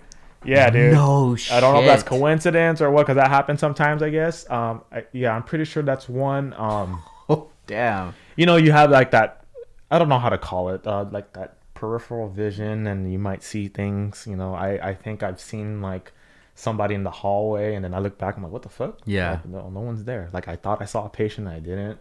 And all that. Maybe it's my mind playing with me, but just spiritual presence. I hope I don't see one tonight, brother, because I'm gonna knock that fool out. You know what I'm saying? That swinging that air. That I'm gonna fucking hide under the blanket, brother. Yeah, I kind of feel the same way, dude. Is that I think that ghosts and spirits, they exist, and they could probably hear us right now. And guys, just keep doing your thing. Like, just leave me alone. I'll leave you alone, and we're all good. Like, I'm not gonna do any sage or anything. I'll let you chill right here. What's up, dog? But if there's any out there, man, if there's anything, if you want to interact with me in some way, just make sure it's positive energy, man. That's all I gotta say. Yeah, dude. So what about aliens? Aliens? No, I haven't. What are your thoughts on that? Man, dude, in regards to like the Area 51 thing, or just aliens in general? Just in general. I mean, that's been a popular subject lately. Man, you know what? I do believe in extraterrestrial life. I know that goes against kind of religious beliefs, but I do believe in it, man. I think there's definitely some probably proof and evidence out there that we have yet to like be exposed to like the general public. Yeah, maybe the government's hiding it, whatever. But I think those motherfuckers who are really doing the Area 51 thing, whether it happens or not, I think they're fucking crazy. Yeah, dude, it's dangerous, man. Yeah. I don't know if since it's such a public thing, if they get close enough, if the military or whatever is spraying some fucking water. it's gonna start. They would have to do something like that. Yeah, they can't be shooting them. Yeah, they gotta fucking push them back. There has to be something, almost like riot control. Almost. Exactly. Yeah. But I'm not gonna sit here and lie and say I'm not interested. I would like to be there with like some binoculars or something. Oh yeah, watching what's gonna go down, dude. We could like go take it up a notch and just imagine, dude, like even in regards to not just that, imagine something causing the effect of like whatever it is, whatever event causes to the point where it stimulates or it fosters like an alien, I don't know, invasion or something. Like, fuck, are you fucking ready? You know what I'm saying? Like, you gotta be ready. Like, you never know. I know I'm ready. Shoot, you know what I'm saying? Yeah, dude, I'm ready for anything, man. And to be honest, I really hope that it happens in our lifetime when I'm still young enough to maneuver and enjoy the excitement. You know, I don't want to be like 70 and just they're here. It's like, oh shit, I'm fucking dead. I can't do nothing, at least. But I don't know, man. I'm excited, dude. I think that we need some excitement in our lives. Yeah. There's definitely a lot of negative shit going on in the world. That would be pretty exciting. Yeah. So what do you think about the way the society is right now? What's your thought on it? Definitely divided. I think we're definitely divided. I think we are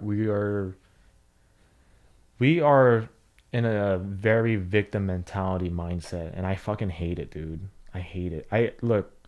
And we might start going into a little political views with myself, but I want to give everybody a little perspective here. Man, I love your podcast. This is dope. Dude. I need to start asking questions. Talk about whatever you want to talk about. I want to start asking my guests these fucking questions. You know what, man? I think everybody's getting a little too offended. Yeah. Like, don't get me wrong. There's probably some things that are like a little overboard being said, whether it's from a political side, whether it's just from a family member on Facebook. You know what I'm saying? But I think everybody's playing like almost like a victim mentality.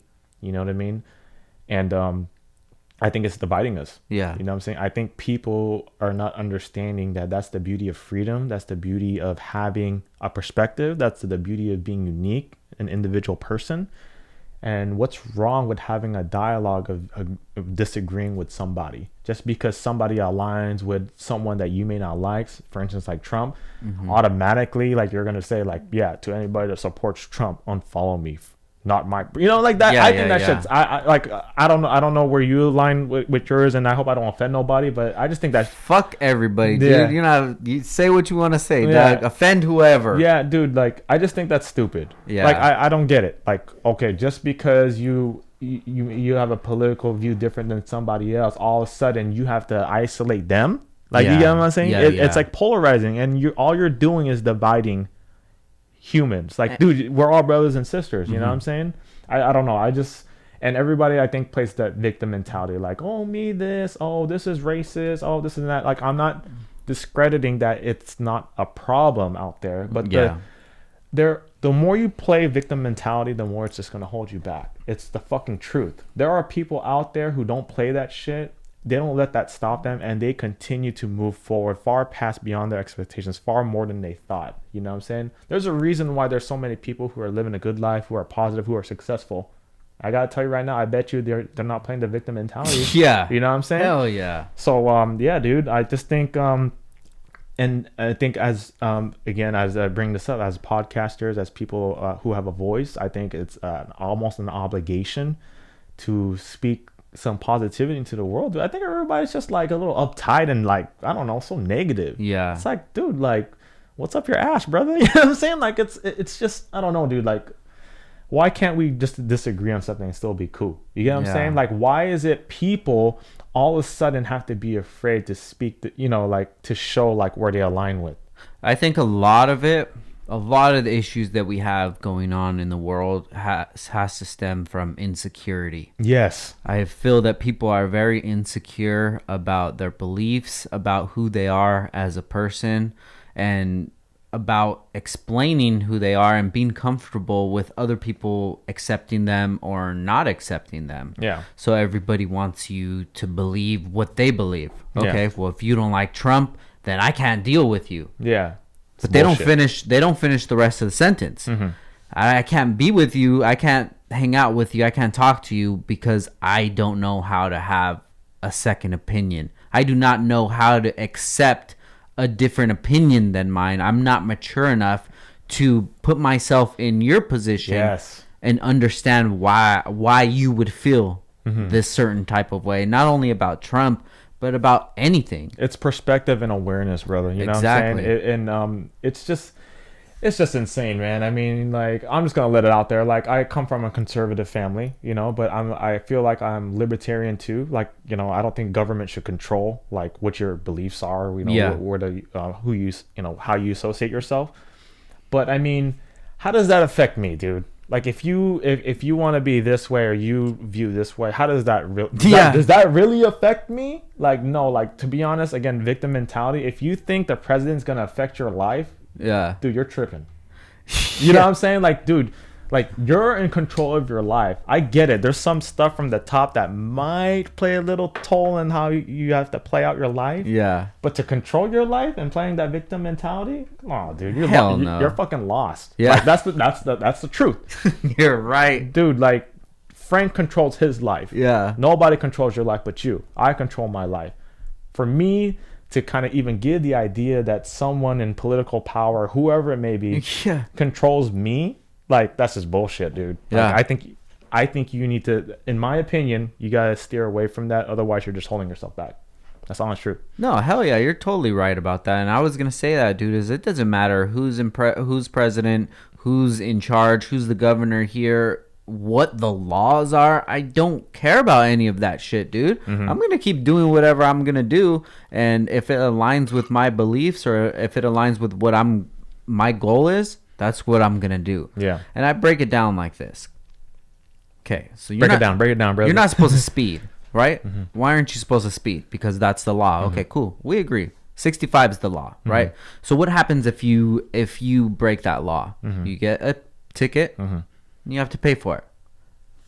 That's all it is. Yeah. Okay? Yeah. So when I'm driving and if I'm in the M4 and I want to fucking open that shit up, no one's stopping me. Mm-hmm. I'm going to do it. Yes. If I get pulled over, okay, my job was to not get caught. Your job was to catch me. You caught me, I'm going to pay for it, and then I'm going to go speed again. Mm-hmm. I'm going to do whatever I'm going to do. Mm-hmm. That's the way that I like to live life. Mm-hmm. the things that I want to do, I'm going to do them because that's what I enjoy. It doesn't matter who's the president. It doesn't matter any of that shit. It doesn't matter how much minimum wage is. It doesn't matter what rallies are going on or anything like that. I'm going to do what I'm going to do regardless. And okay, if this is now we're going to be getting taxed this much more than this much, I'll just make more money. Whatever, dude. It doesn't fucking matter. I'm going to keep doing what I'm going to do. Because I decided that as an adult, as an able adult, that I want to remain living in California. Yeah. That's my decision. What you're talking about is everything you just said is choice. That's all it fucking is. Yeah. You know what I'm saying? It's a fucking choice for you to decide how you want to, maneuver in life. You either let it fucking, take a toll on you, or you could just be moving forward. There was I'm gonna fucking dissect this, or no, I'm gonna probably like mess this up a little bit, but there was a instance, I forgot what it was, where it was a person in self-development, and somebody, I guess there was a victim in the audience, like a female or whatever, and she got raped. You know what I'm saying? And maybe the guy on stage was a little too pressing, but he was basically almost saying like, it's your fault that you got raped. And a lot of people took like, what the fuck? She didn't make that choice. Like, was it Ben Shapiro? No, I don't know who it was. I forgot. But basically, what I'm trying to get at is what they're basically trying to say is no. Like, yeah, it wasn't your choice that you got raped, right? That was out of your control. But it is your choice now to whether you let that hold you back or you move on. Yeah. And I get it. It's not easy, right? Of course, that's a traumatic event. But again, it's a choice to whether you let that go or it's a choice to move on. So that's a prime example of just everyday life. It's a choice of whether you let something, whether it's small or big, whether it's like something simple, whether it's something traumatic in your life, hold you back or you move forward. Just kind of like as if it was death of, like, are you going to let something hold you back? You know what I'm saying? Yeah. And that's the thing that I think what you're talking about is choice. And that's the only way you're going to keep moving forward, dude. Like, you'll be surprised how many people are self-sabotaging themselves. Hell yeah, dude. Because they can't make that choice to just move forward, to let it go. You know what I'm saying? So. Yeah, speaking about choice and, it being people's fault, like, I've really been huge on accountability lately. I would say at least the last year, everything that would happen to me that would be negative or something not in my favor, I never put the blame on anybody else because I feel that that's one of the biggest signs of weakness. And me as in my deepest core, I never want to be perceived as weak. You know what I mean? Absolutely, of course. So whenever something happens, and it could very well be somebody else's fault, whether it's a package didn't get delivered or what have you, I take in that whole situation, whatever happened, try not to make any excuses and try to rectify the situation. Yeah. Just say it is a package that got lost. I shipped it out. I did my job. It's in their hands now. It didn't get to you. It's lost. Well, you got to go to the post office. What happens after that? That customer loses faith in the company. Yes. Because the transaction didn't get complete. Granted, customer, it's not my fault. I did what I was supposed to do. It's their fault. You go talk to them. Is that going to motivate this customer to ever want to do business with us again? Absolutely not. But, okay, package got lost. Check it. Yeah, they can't find it.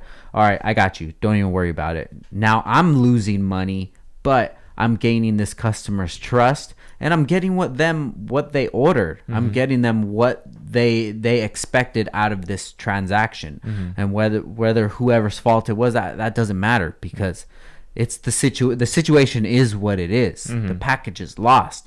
Whether I could pass the blame to whoever or whatever, all that does is make me look like a weak business owner and make Downstar look like a weak business. And I try to use that in every aspect of life. Even when something is completely not my fault, I still try to understand what I could have done differently to not have myself even in that position. That's like having a friend that treats you wrong or disrespects you or something, and then your friendship stops, right? that incident that happened might not have been your fault, but you not having that skill to understand, to see these red flags and to think maybe to give this person too much trust or whatever the situation may be, that was my fault. Yeah. So I have to accept everything that comes with me making those decisions. Ownership of it. So that's one big thing that I've been focused on is accountability. And every time that something does come up, you'll never hear me say, oh, it's not my fault. It's not my fault. Even if everybody around me says that, oh, that wasn't your fault. That wasn't your fault. Still internally, I'm thinking about things. How could I have done it differently? Because that's just preparing me for the future. To any bad stuff that's ever going to come in the future, I have the control now. I'm in control of making that decision or making that situation a positive situation, even if the positive is just the 5%.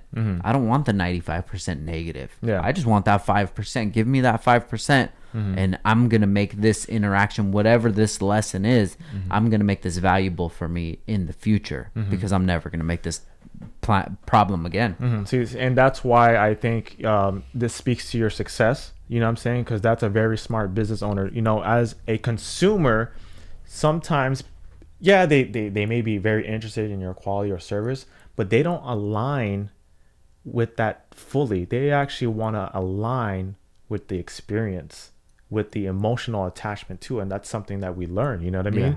And that just speaks to itself. Like, dude, like, I'm going to give you an example. I'm not going to say any names. I paid for a service one time. They did not deliver. And then I couldn't get a refund. Just very simple, right?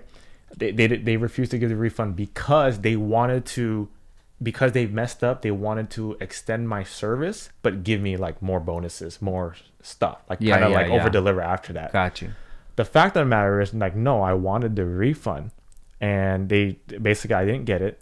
And when the representatives finally took ownership, he basically said, hey, I can't give her a refund. I apologize. It's not me. It's the people above me. But, dude, we would love to add this in for the next month, right?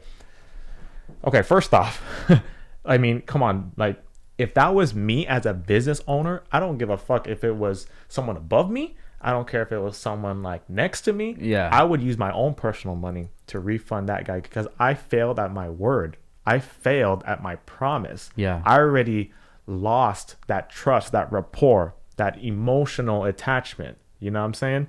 So I think that's that's bullshit, and that's why I could see why you're so successful, because that's taking ownership and that's accountability.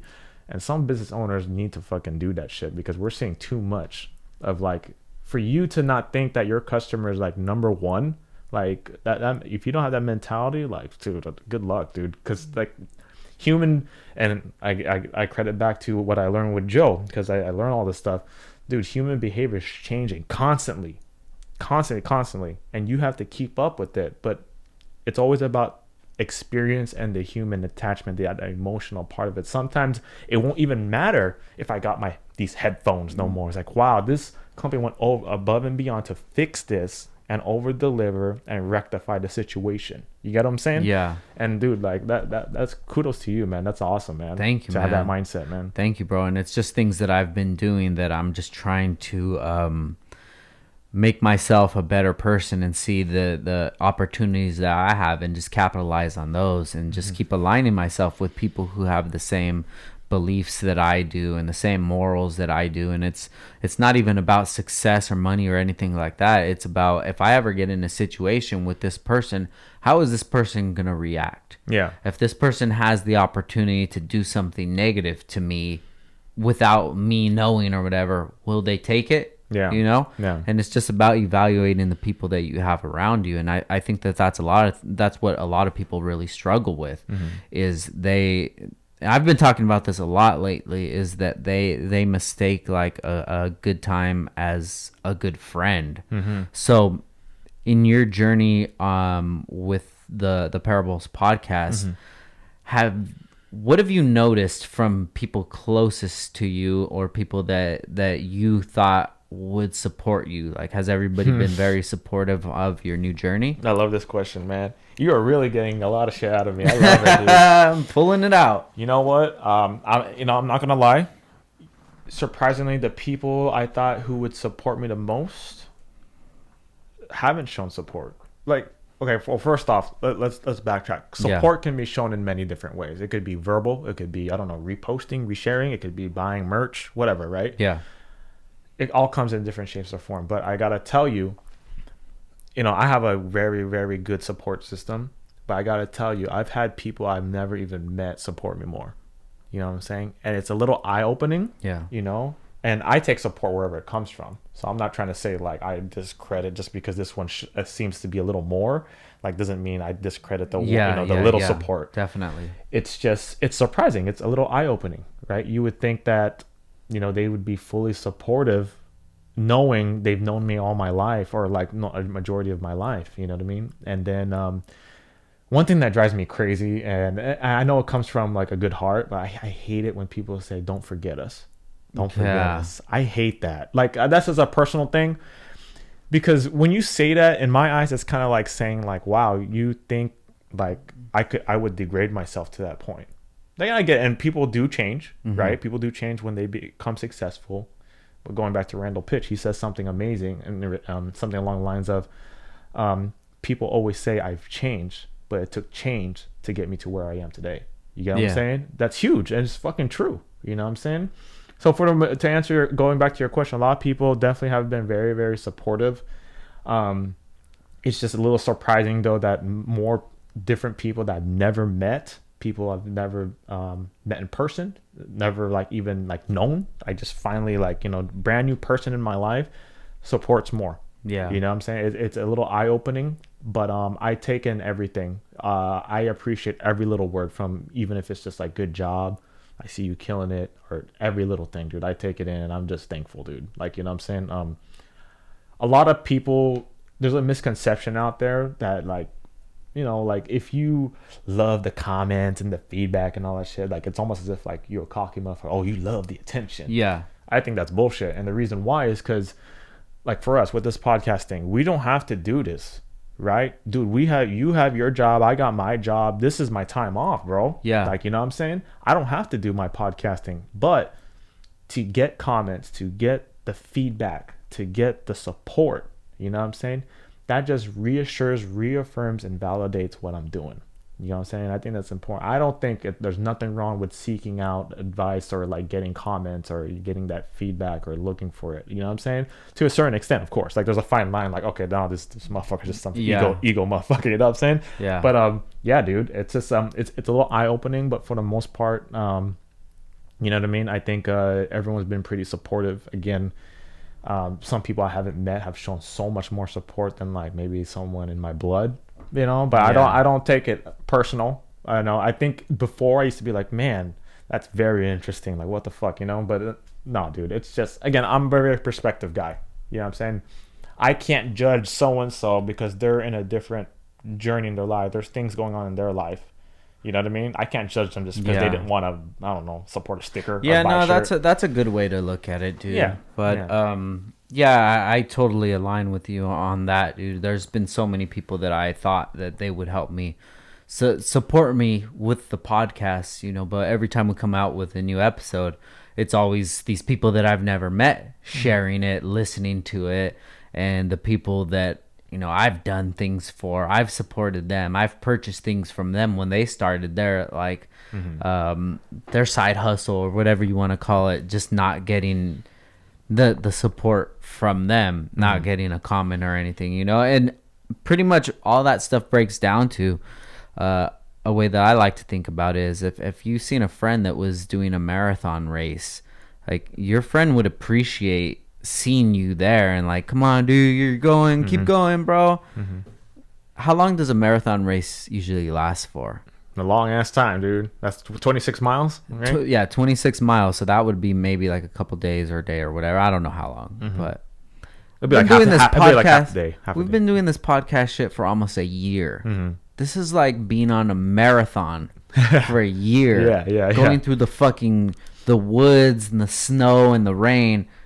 and not seen many people around. Yeah. You know, and that's maybe a way for people to look at it, that if your friends are doing something that's really unorthodox and not a 9 to 5 kind of thing and trying to make something better for themselves, just think of them on a marathon race, but a race that lasts months and months and years, and not seeing anybody on the sidelines that's a familiar face. Yeah. You know, that's somebody that you've been around for, dude. Yeah. And that's one thing that I've always seen that's a very common thing with successful people, is that you rarely have the support of the people that you've supported or the people that you care about on your journey. Yeah, yeah. So has that made you look at those relationships differently? Oh, absolutely. Absolutely. Again, I am very picky with my time now. I choose my battles.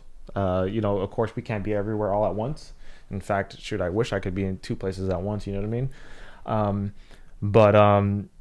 You know, it's just you have to choose your battles and who you want to spend your time with. Again, I like to be in the proximity of people who inspire me, who motivate me, who make me want to be better, who align with me. You know what I mean? I want to be around people who have that positive energy, you know what I'm saying? And you don't get that from from a lot of people, you know what I'm saying? I think your truest friends are always going to be the people who support you no matter what. Like, I have friends that I never see, but when we do see each other, it's just like we pick up where we left off type of shit. It's none of that fucking, oh, you're too cool now, what the fuck? You don't hang out with no more. You're all good with your podcast, all that bullshit. No, those are the true friends, you know what I'm saying? So I choose my time very, very wisely, and it's a hit or miss, because like I was kind of preaching a little earlier, right? You cannot discredit or disregard possible opportunities and conversations that you could have with people, but that takes time. By the end of the day, you got to choose your time wisely, right? I don't know if, like, maybe you're impeding time with family, maybe you're impeding time with your own thing, whatever you do, whether you meditate or whether you're running your business, you know what I'm saying? So yeah, it's very interesting. I haven't had that problem. I will say that I know you get this a lot, like, oh, where's the hookup? Yeah. You know what I'm saying? Hook me up. I'm your number one supporter. I'm like, really? You are? Yeah. It's like, tell me your favorite episode, brother. You know what I'm saying? It hasn't gone to that, but it's like, I know they don't listen. Yeah. I'm just kind of like, okay, you know what I'm saying? And you know, it opens your eyes. But again, it's just perspective. Like, I'm not gonna lie, I got homies that, like, my brothers for life, but they don't show support on the podcast. But that doesn't mean, like, they're any, like, you know, they're still my homie. Like, you know what I'm saying? It's just, I don't know. Maybe, like I said, support comes in all shapes or forms. You know, you have to look at it that way. But dude, you just got to choose your time wisely, dude. You got to, yeah. Yeah. Speaking of time, can you go ahead and paint us a picture of what, like, a usual day would be like for you? Oh man, on a work day or on a day off? Let's say one of your busy days. One of my busy days. Man, dude, that's hard because it's so random. Like, I'm just all over the place right now. Like, I'm trying to seize every opportunity I can find. You know what I'm saying? I'm on this mission to really put myself out there, right? Because that's how I'm going to get my name out there. That's how I'm going to get the parables out there. I will tell you this, that I am definitely a lot on my phone on social media, more than I like. Yeah. Because I manage everything. You know what I mean? I feel like I'm getting cross-eyed, to be honest. and I wanted to take a social cleanse real soon, like a week or two. You know what I mean? Definitely on my phone, promoting stuff, pushing out some content. But a usual day, bro, I'll fucking wake up. I'll have cold brew lives in my veins. I drink cold brew every day. You know what I'm saying? Just like this one here. Yeah. Wake up. Usually I'll get a workout in, hopefully like an hour at least. I'm always planning ahead, whether that's on paper, whether that's in my head, whatever it may be. I'm always planning ahead. I'm always like looking towards the future. And then of course I'm spending time with my wife, my dog, and I think I'm always prospecting. Maybe who my next guest is. Gotcha. The same time prospecting on who's a potential client, or maybe some potential client for an associate of mine who I could connect. You know what I'm saying? It's really all over the place, man. I hate to not give you a really defined answer. It's just all over the place because, again, I'm really trying to hone in on all the opportunities out there. Gotcha. I've come to a point now where I really understand, like, dude, like, just being somewhere, it may sound so simple, like maybe even a birthday, where there might be people there, can lead to something. Like I've had, to give you an example, now that we're on the topic, I had a few of my podcast guests on my podcast as a result of attending a birthday. Oh, nice. And just being there, yeah, and having great people there, really good people who were just like, oh, EJ, by the way, do you know so-and-so? Let me introduce you. Yeah. Out of their will. You know what I'm saying? Like, I'm not there, like, I am there, like, sometimes shaking my hands, introducing myself, but there's most of the time I get introduced out of will, out of someone's will. And that's awesome, dude. Hell yeah, that kind of helps me out from all the energy, like, as if I'm the one seem like I'm desperate. You know what I'm saying? Yeah. So, I am all over the place, though, I gotta tell you. I mean, I have a set schedule in regards to, because I'm still in my nursing career. I'm still trying to find a balance, dude. I feel like I got to bring a little more structure just to keep everything in line. But sometimes that recklessness, that being naive and just being all over the place, like, I don't know, it's worked for me so far. You know what I mean? Just moving forward.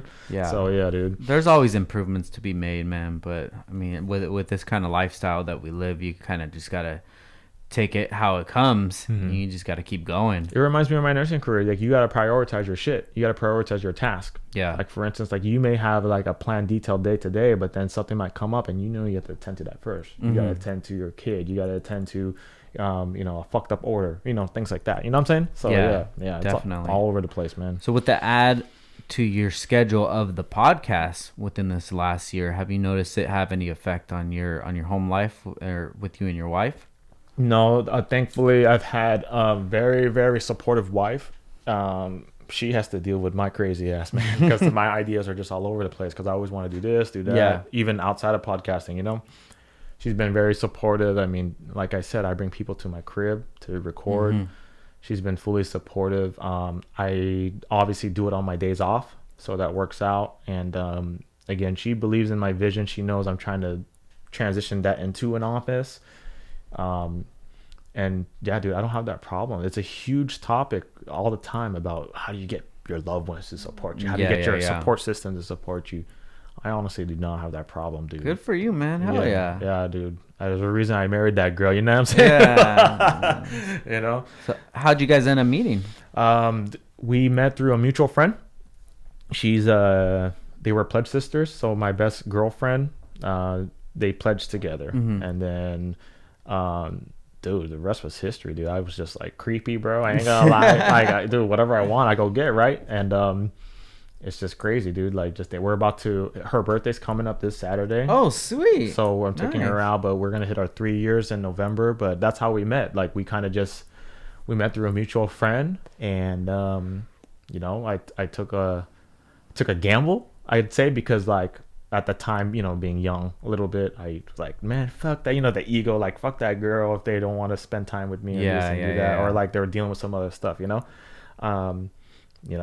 was something special about her, and I kept seeking, I guess you could say, and dude, it was the best decision I made. You know what I'm saying? Nice, man. Congratulations, dude. Yeah, I don't think a lot of people put that much value in marriage and relationships anymore as it used to be in past generations. Oh yeah, relationships key, man. Yeah, sure. It's I'm not even gonna say it's a coincidence, but when I met my wife in 2012, that's when the business just skyrocketed from there. Yeah. And ever since then, it's been on an upward trajectory because I didn't have to worry about that bullshit anymore, dude. I didn't have to worry about like relationships that were only one-sided or people not really caring about me or just going through that drama. It took that worry away from me, and it let me focus on other things, actually building a relationship with somebody that I really cared about, and just sharing those memories and letting me focus on the business and not putting the business to the back burner because I got to deal with some bullshit now, some nonsense fight or whatever. Imagine having a support, like, a significant other, your spouse, whoever it may be, and they don't support your dreams. I wouldn't. Yeah, I wouldn't. Right? I know, Hell dude. No, dude. That just because just imagine, dude, like, you're going through all your struggles, you're going through all the bullshit, and then you come home. And then you got to deal with another set of bullshit. Hell yeah. You know what I'm saying? I can only imagine, dude. I think I just spoke on this about how I don't have the problem, but how you should approach it is basically you just gotta tell them your plan. Again, it's all about perspective, right? They just probably don't understand what you're trying to do. You know what I'm saying? Show them what you're trying to do. Show how passionate you're. Show how it could be of value to the family. Show how it could allow you to grow. Show how you could turn that passion into a business, to be a career. I'll never know what it's like. I'm not gonna say like I'm a professional because I didn't have to deal with it. But that's how I look at it. We spoke a lot about perspective on this episode. That's kind of what it is all the time. I ain't gonna lie. I feel like I gotta fucking put a tattoo that just says perspective just to remind me all the time. Yeah. I feel like perspective and awareness is fucking everything in this world, dude. In regards to every subject we just talked about, dude. Like, if you could just kind of sit back, take control of that emotional resilience real quick, and just think like, okay, I see from my perspective. Let me look at that perspective. You know what I'm saying? Definitely. And sometimes that's hard. Like, if someone fucking, I don't know, throws a skateboard at your car, you're not gonna be like, what the fuck? Like, hold on, let me think about my perspective. I'll think about it later. Let me hit this motherfucker with the head. Yeah, we'll both think about this later. Yeah. That's fucking funny. Yeah, but you said something earlier about ego. So do you find yourself still having an ego now? No, I don't think. You know what? I think ego. I think the understanding of ego still need to be learned by a lot of people. There's a huge difference, in my opinion, between ego and confidence. Mm-hmm. You know what I mean? Confidence takes a long time to develop. Ego, I think ego is, it's almost like, what do you call it? Selfish driven. You know what I mean? Yeah. It's all about you. Confidence is different. Confidence is moving. Confidence is influential. Mm-hmm. Confidence is inspiring. You know what I mean? Ego driven comes from more of a dark place. You know what I mean? Who knows? And again, it's perspectives. A lot of people might see my confidence as ego. Yeah. You know what I mean? But I mean, I can't waste my time trying to explain that to everybody. You know, if you feel that way about me, I mean, what can I do? Yeah. I know who I am as a person. I know where my heart is. You know what I'm saying? So it's just all in perspective again. Yeah. Dude. Yeah. I think ego's definitely got me into a lot of situations that I wish that I didn't get into. Mm-hmm. And it made me have to check myself mm-hmm. and to make sure that the path that I was on mm-hmm. was going to be the most beneficial path. And that was something that I had to put to the side, was ego, mm-hmm. because it was in my blood, you mm-hmm. know, machismo, dude. Like, just always thinking that you're the best and you're right about everything, and thinking like that mm-hmm. really stunts your growth. Yeah, it makes you way less attractable to be around. Mm-hmm. Dude, dropping my ego is what got me my wife. I'll tell you that. You know what I'm saying? My ego could have been like, again, like, screw this. Like, I'm gonna go with somebody who wants me back and shows me attention. You know mm-hmm. what I'm saying? I think, again, ego is definitely something that could definitely hurt you. You know what I'm saying? It's I think it just comes from what's inside of you, man, and what your purpose is and what you're really trying to do. You know what I'm saying? And yeah, there's a lot of egotistical people out there, bro. You know what I mean? Yeah. So how do you maneuver when you meet somebody like that? Say you get a guest, and right off the bat you get that feeling from them is that they're just really about themselves and their thoughts don't align with you. Mm-hmm. I've never had that, but I would just really base it off energy. Again, dude, like, you could feel, I hate to get all spiritual, but dude, like, you could, someone's presence, almost like a fucking spiritual or mm-hmm. a ghost, right? Yeah. Someone's presence speaks a lot about themselves. The way they move, their involuntary movement, their nonverbal cues, it says a lot about them. You know what I'm saying? Like, yeah, you could be wrong. Like, maybe I misinterpret something. Don't get me wrong. Yeah. I'm not like no human psychologist or anything like that, but that's how I judge lots of things. You know what I mean? And again, I'm a very energy person, and I don't have that problem because I'm very, very selective who I come on my podcast. I have a fucking mission. I don't just bring anybody off, like, you know, anybody who just wants to come. Yeah. Like, you know, and it's come to the point, and I'm sure you know, you have this too. It's come to the point now, we've reached a certain level of success with our podcast that now people want to be on my podcast. People reach out to us. Yeah. You know what I'm saying? And it's not to discredit them, like they don't have an incredible story, they're not like someone important, but I just have a certain agenda and mission with my podcast. I selectively and strategically choose individuals at certain times to come on my podcast, and that's just the way it is. Like, dude, this is my baby, you know what I'm saying? This is my legacy, this is my brand, this is my name, you know what I'm saying? So yeah, it's just it's interesting, but I've never had that problem, thankfully. I like to say, man, I almost feel like I've been a very talented recruiter as a Parables podcast guest recruiter, you know what I'm saying? No, you have to be, dude. You have to figure out a way to want or to show people that they want to be on, that the conversation will be good. You have to basically sell yourself. And you, like you said, dude, you're painting a picture. This is your baby. This is the vision that you want to be shown. And not everybody's gonna align with that vision. I think, truthfully, I mean, it sounds so straightforward, but obviously if people didn't align with me, they wouldn't have come on my podcast. That's the honest truth. You know what I'm saying? It's getting I'm very thankful and humbled that it's getting a little easier to get people who I seek to come on my podcast, because they just see it. They feel it. They know it. My social presence is there to know that they know what my podcast is about, what my mission is. You know what I'm saying? It's not ego driven. It's not like, hey, what's in it for me? Come on my podcast because I'm thinking in my head, it's in it for me. It's for my exposure. Like, no, I don't look at it that way. I look at it as if like, hey, look, I understand you're trying to do some amazing things. You have some impactful stuff that you're doing. You have a message you're trying to send. Let me help you. You know what I mean? Let me help you spread that message through my platform, through my megaphone. You know what I'm saying? And I think touching on that subject, I think people need to drop that what's in it for me mindset. You need to go in whatever it is you're trying to do, whatever opportunity it is, you need to go in there and show value. You know what I mean? Go in there in a place of goodwill.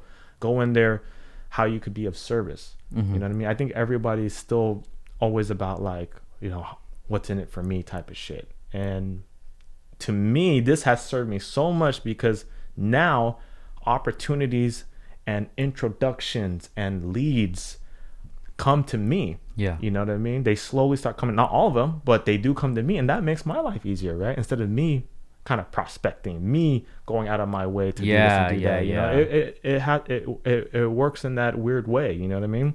So that's just, I think that applies to everything. That applies to whether you're getting podcast guests. That applies to prospecting. Whether you're trying to put yourself in a position in in a career. Whether you're trying to meet somebody. I think it applies to everything, dude. Like, you have to come from a place of a good heart and trying to just be of service, not about what's in it for me. You know what I'm saying? Like, dude, like with me and you, like, you know what I'm saying? I know we are serving each other. Me being on this podcast, you to eventually come on my podcast, we are serving each other's service. You know what I'm saying? We have that alignment. So once you start showing that almost like authority and people start to see it, people will automatically want to fuck with you. You know what I'm saying? So, I mean, that's kind of my take on it. Yeah. That's dope, man. You're doing a really good job at it. Yeah, like I said, you've had a lot of big guests on there, and I enjoy watching the episodes. One thing that I wanted to ask you is, what made you stick to a more shorter form conversation, keeping it about 50 minutes to an hour? Dude, it's the editing, bro. Because I film, right? I'm trying to make it very, very simplified as possible because of the time I have. Because I still work full time at my other job. You know what I mean? Gotcha. I try to simplify everything as much as possible.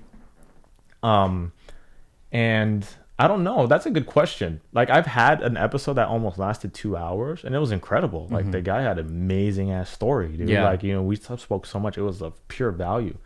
But I don't know. I think it's because I had some limitations with my equipment. Gotcha. You know what I mean? And I don't have the most fanciest shit. You know what I mean? I just work with what I got, and I think it's at a good spot. I let it ride out if it needs to, if it just occasionally does, because again, I'm not trying to cut something amazing. I'm having an amazing conversation with fucking, I don't know, The Rock or something. I ain't gonna cut that shit. You know what I mean? So yeah, dude, I like to keep it within an hour. I think that's kind of been my thing. It's been good so far. You know what I mean? I mean, dude, I ain't gonna lie. My yesterday's episode was only 35 minutes that I recorded. Oh, really? Yeah, and you know, and everyone's different. It's kind of like that feeling, like you just know, like, okay, this is good. Yeah. It's kind of like I don't know, TV series or something. It's like, dude, why do they keep spinning this fucking shit up? It should have just ended right here. Yeah. Type of shit. You know, yeah. Yeah. I like to go for the more long form kind of conversations because I realize it does take people a little while to open up. Mm-hmm. And then you could start digging in and figuring out what actually makes them, what made them get to this point in their life that other than, you know, whether you went to school or, you know, you started your business or whatever, like what made you think on that line? Like, take it to the most basic fundamentals of who you are as a person. Those are the kind of conversations I like to get out. I love it, and this is why your podcast is special, because I ain't gonna lie, dude, you're asking me some questions I never thought I'd be talking about on the podcast. But that's good though, right? Because part of the job as a podcast host, depending on your theme and what you're trying to do, is to really highlight the person. Yeah. Right? Stick to your agenda, whatever it is, but also to highlight the person. That's where the emotional attachment happens from the audience. Yeah. So I hope all y'all listening are emotionally attached to me and Frank. You feel me? Hell yeah, dude. But no, dude, that's good, dude. Like, I think whatever works for you, works for you. Like for me, like with my solo segments I'm doing, I want to keep it like less than 15 minutes. Got you. I kind of just want to make it straight, like to the point. You know what I'm saying? And I think you just have to find your groove, dude. Dude, everything you're doing, I'm telling you, it's fucking fire, dude. Like, you're the way you have this formatted, it's just like, it's solid, dude. Like, you kind of know, dude. Like, when you see other businesses, other services, or just people, or maybe even a fixed up car, you know if a motherfucker's in their own lane. Yeah, you know what I'm saying? And like, dude, this is awesome, dude. Like, dude, I appreciate that, man. Hell yeah, thank you, dude. Yeah, I'm trying every day. Yeah. Every people will message us after episodes and say, "Oh, you're doing good" or whatever, and I just say, "Dude, I appreciate that because I'm really trying my hardest." It's a validation. I'm on that marathon right now. Yeah. Thanks for that cup of water, dog. Yeah. This has helped me keep going. Yeah. So I like to put some energy in the air and maybe some plant some seeds. Okay. So, what are some seeds that you would like to plant for some future guests that you would like to have? Who's your Moby Dick? Who's somebody that you would like to talk to? The Holy Grail to come on the podcast? The Holy Grail, dude. Someone that you're working on. Maybe in your entire podcast career, or somebody that you would like to have on in the near future. That's a very good question. I almost want to come off with like a very intellectual answer as regards to like, I don't know, because again, I'm trying to find like hidden gems, bro. You know what I'm saying? That's what makes everybody unique. Yeah. You know, you could find like a fucking nugget and like some dude would just blow your fucking mind away. Like, holy shit. You know what I mean?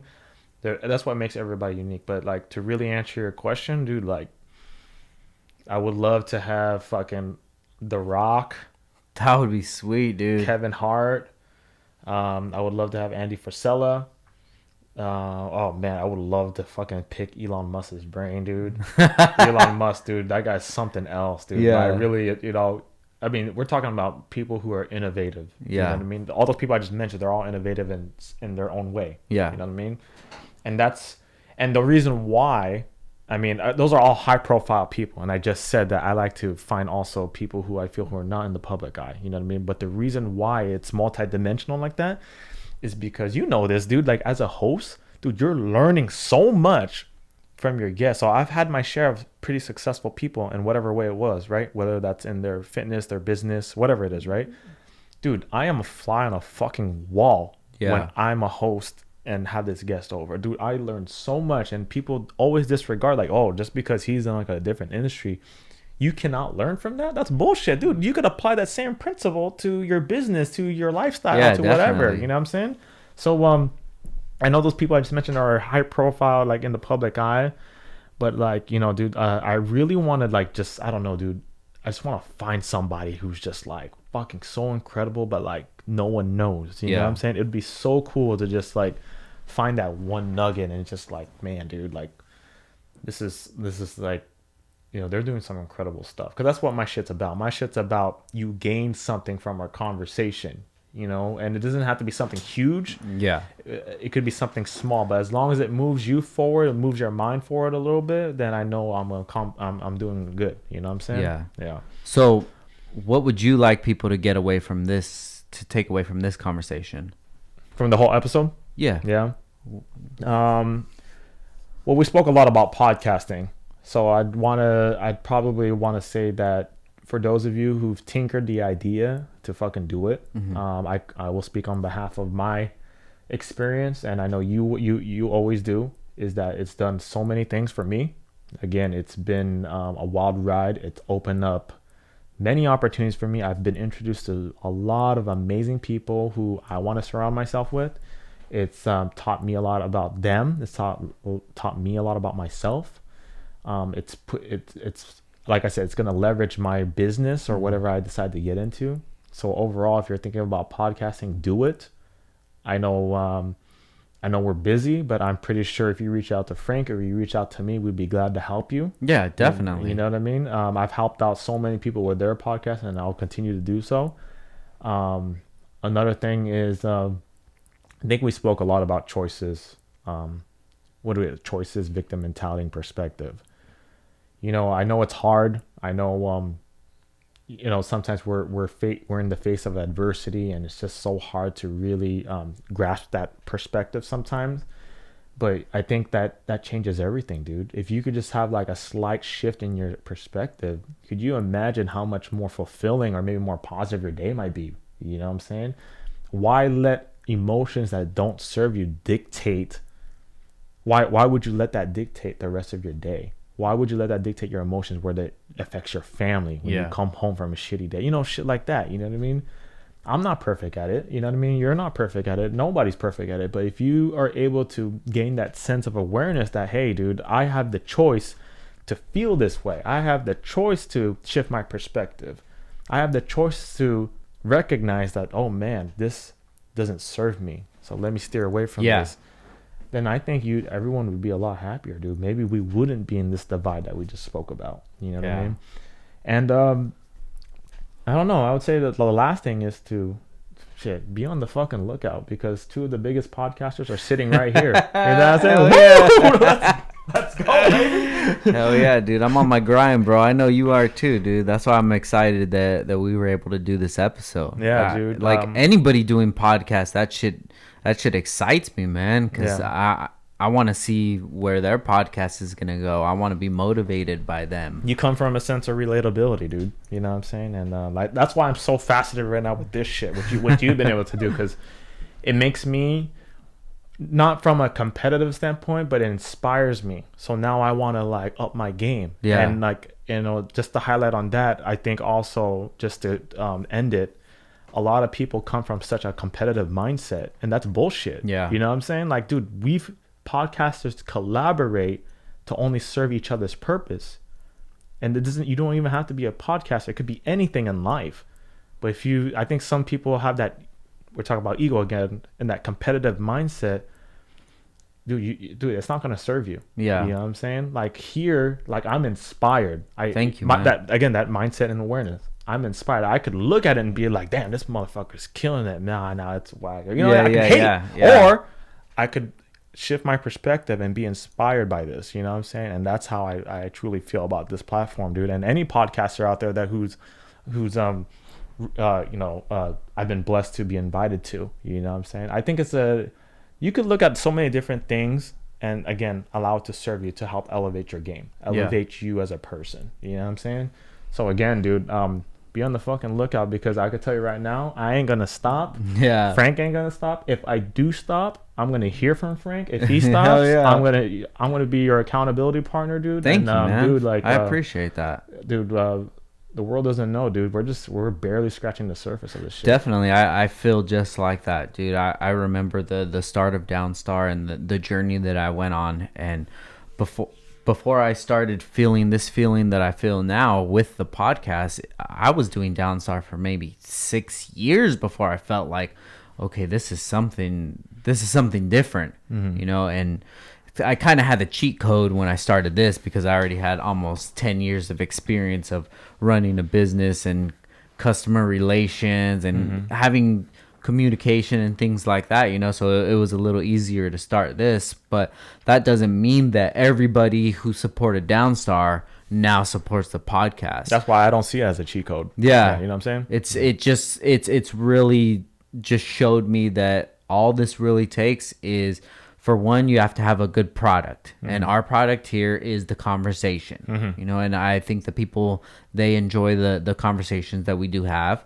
The other part of it is the marketing side of it, showing people, yo, this is my restaurant. We got good food. People have come in and said the food's good.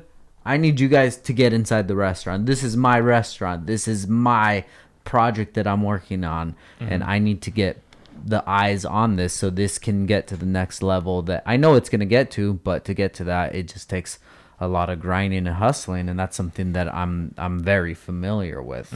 So I'm excited to see where this goes, and even your podcast, dude. And I like what you were saying about competition, because we pretty much did start about the same time. The way that our shows are laid out and the subjects and things like that, they're totally different. So there's not even a reason to even compare them, because you're focused on one thing, I'm focused on another. But when I see you get a certain caliber of guest, that just motivates me, thinking like, damn, EJ was able to get that guest. Now it makes me think maybe I can get a certain guest of that caliber. And I appreciate you doing that, and that takes you taking time out of your day and putting yourself in an uncomfortable situation for somebody like myself to benefit from it. It's coming from a good place. Comparing. You could either use comparison to really eat you up and, disservice you, or you could use comparing to motivate you, inspire you, and to work harder. You know what I'm saying? I also want to point out, dude, I am very, very impressed by your business, and this is the reason why. Most people who lack that perspective and awareness, they would be like, dang, this business is, like Bolt Boys, like, you know what I'm saying? Like, wow, like it'd be like he's making a business off of that. You are the prime example that every little detail and every little opportunity is out there for the grabbing, dude. You know what I'm saying? You've been doing this for fucking 10 years, dude. It is such, like, I know we're in the car industry, which is a huge space, but it's also like a little niche too, right? Because your specialty is the bolts, right? And I'm sure some other stuff that I'm not aware of. But I mean, dude, this business is, I know we're getting sidetracked from Downstar, the podcast, but your business is a prime example that you could turn almost anything into an opportunity, into a business, dude. Like I said, dude, I find the most littlest things inspiring, dude. That's just how I am. And just to recognize your podcast setup, to recognize what, when you gave me the tour of your place, it's like, fuck, dude. Like, I want to step up my shit, dude. You know what I mean? Thank you, man. It's dope, dude. I'm proud of you, man. I appreciate it, man. Thank you so much, dude. It's really good and refreshing to hear that, man. Like I said, it's just that little drink of water while you're on the marathon, dude. It's always good to have those. And we've even seen those opportunities, like I was showing you in our quote unquote media room. Like, I just saw that last week, and before we had a couch in there, a TV, and it was like the break room. And then me and Alex were talking. It's like, dude, when do we ever go on break? There's no breaks. Like, we'll go to lunch, and then we won't even take the whole time that's allotted for lunch. Once we're done eating, we're back to the grind, dude. Like, there's no reason that we need to have a break room. So when we got that idea, we made this plan last week, and we said by the end of the week, we're going to have this room converted into a media room. But right before you came, dude, we just finished painting it. I cleaned the carpet, and we're going to go to IKEA tomorrow, get some desks and things like that, and make that a full media room, which out of that is going to come more content, whether it's for the YouTube channel, podcast stuff, or Photoshop, or whatever it is, and it's just seeing those opportunities and taking advantage of those opportunities. And I think that's a rare skill that you and I both have, is is having the balls to take those opportunities on. Being smart, dude. You're being smart, being resourceful, dude. That's what I see. It's fucking dope, dude. Thank you, man. I appreciate it, bro. And thank you for all the content that you produce, man. I know it's not easy and it takes a long time, and it takes a lot out of you to have to reach out to these people and to facilitate everything to get to this point where we can talk, man. And that's dope. And I appreciate it. I appreciate you coming down here, man, because I always talk about time, dude. Time is the only currency that we really have, dude. And for you to lend these hours of your life, your time with me, I appreciate that. And I know this is going to be a really good conversation that people are going to be inspired by. I hope so, man. I hope so. And dude, like, when time allows, dude, you're welcome. I want you to come back on my podcast. I promise I'll have my eczema under control this time. No problem, man. And dude, have you come, and dude, like, it'll be fun again, dude. This was a lot of fun, and I can only imagine in my setting too. Like, you know what? Just because you were asking me like all these out of left field questions, I'm gonna ask you some interesting questions myself. Oh yeah, that's what I like, man. Those questions, you get to actually figure out who somebody really is, and one of the biggest things on the podcast that I like is just to be able to talk about anything. And that works a lot better when it's somebody that because when you have a guest on here that you've never met, you kind of have to go over those formal things, like where did you come from, how did you start doing what you're doing. But like the things that that intrigue me are the really unorthodox questions, and it was very interesting. Asking people questions that they wouldn't get asked regularly, kind of throws them a curveball and see what their response would be, man. And you did good, man. I'm excited, and like I said, I appreciate you being here, dude. So before we close it out, let's let everybody know where they can find you at. On Instagram would be the best. It's EJAYCRUZ, or at it's Ejay Cruz, or you could go on my website, ejcruz.com. Nice. And then the podcast itself? Oh yeah, the Parables Podcast, at the Parables Podcast, and then also the parables-podcast.com. Okay, we'll have both of those linked below. And let's go. Hell yeah, dude. Anything else before we close it out? No, that's it, dude. I ain't gonna lie, I gotta pee. I gotta pee too, so we'll go have a pee party, guys. Once again, this is episode 85. Ejay Cruz, thank you, bro. I appreciate it, man. No worries. Thank you, guys. All right, guys, we out. Peace.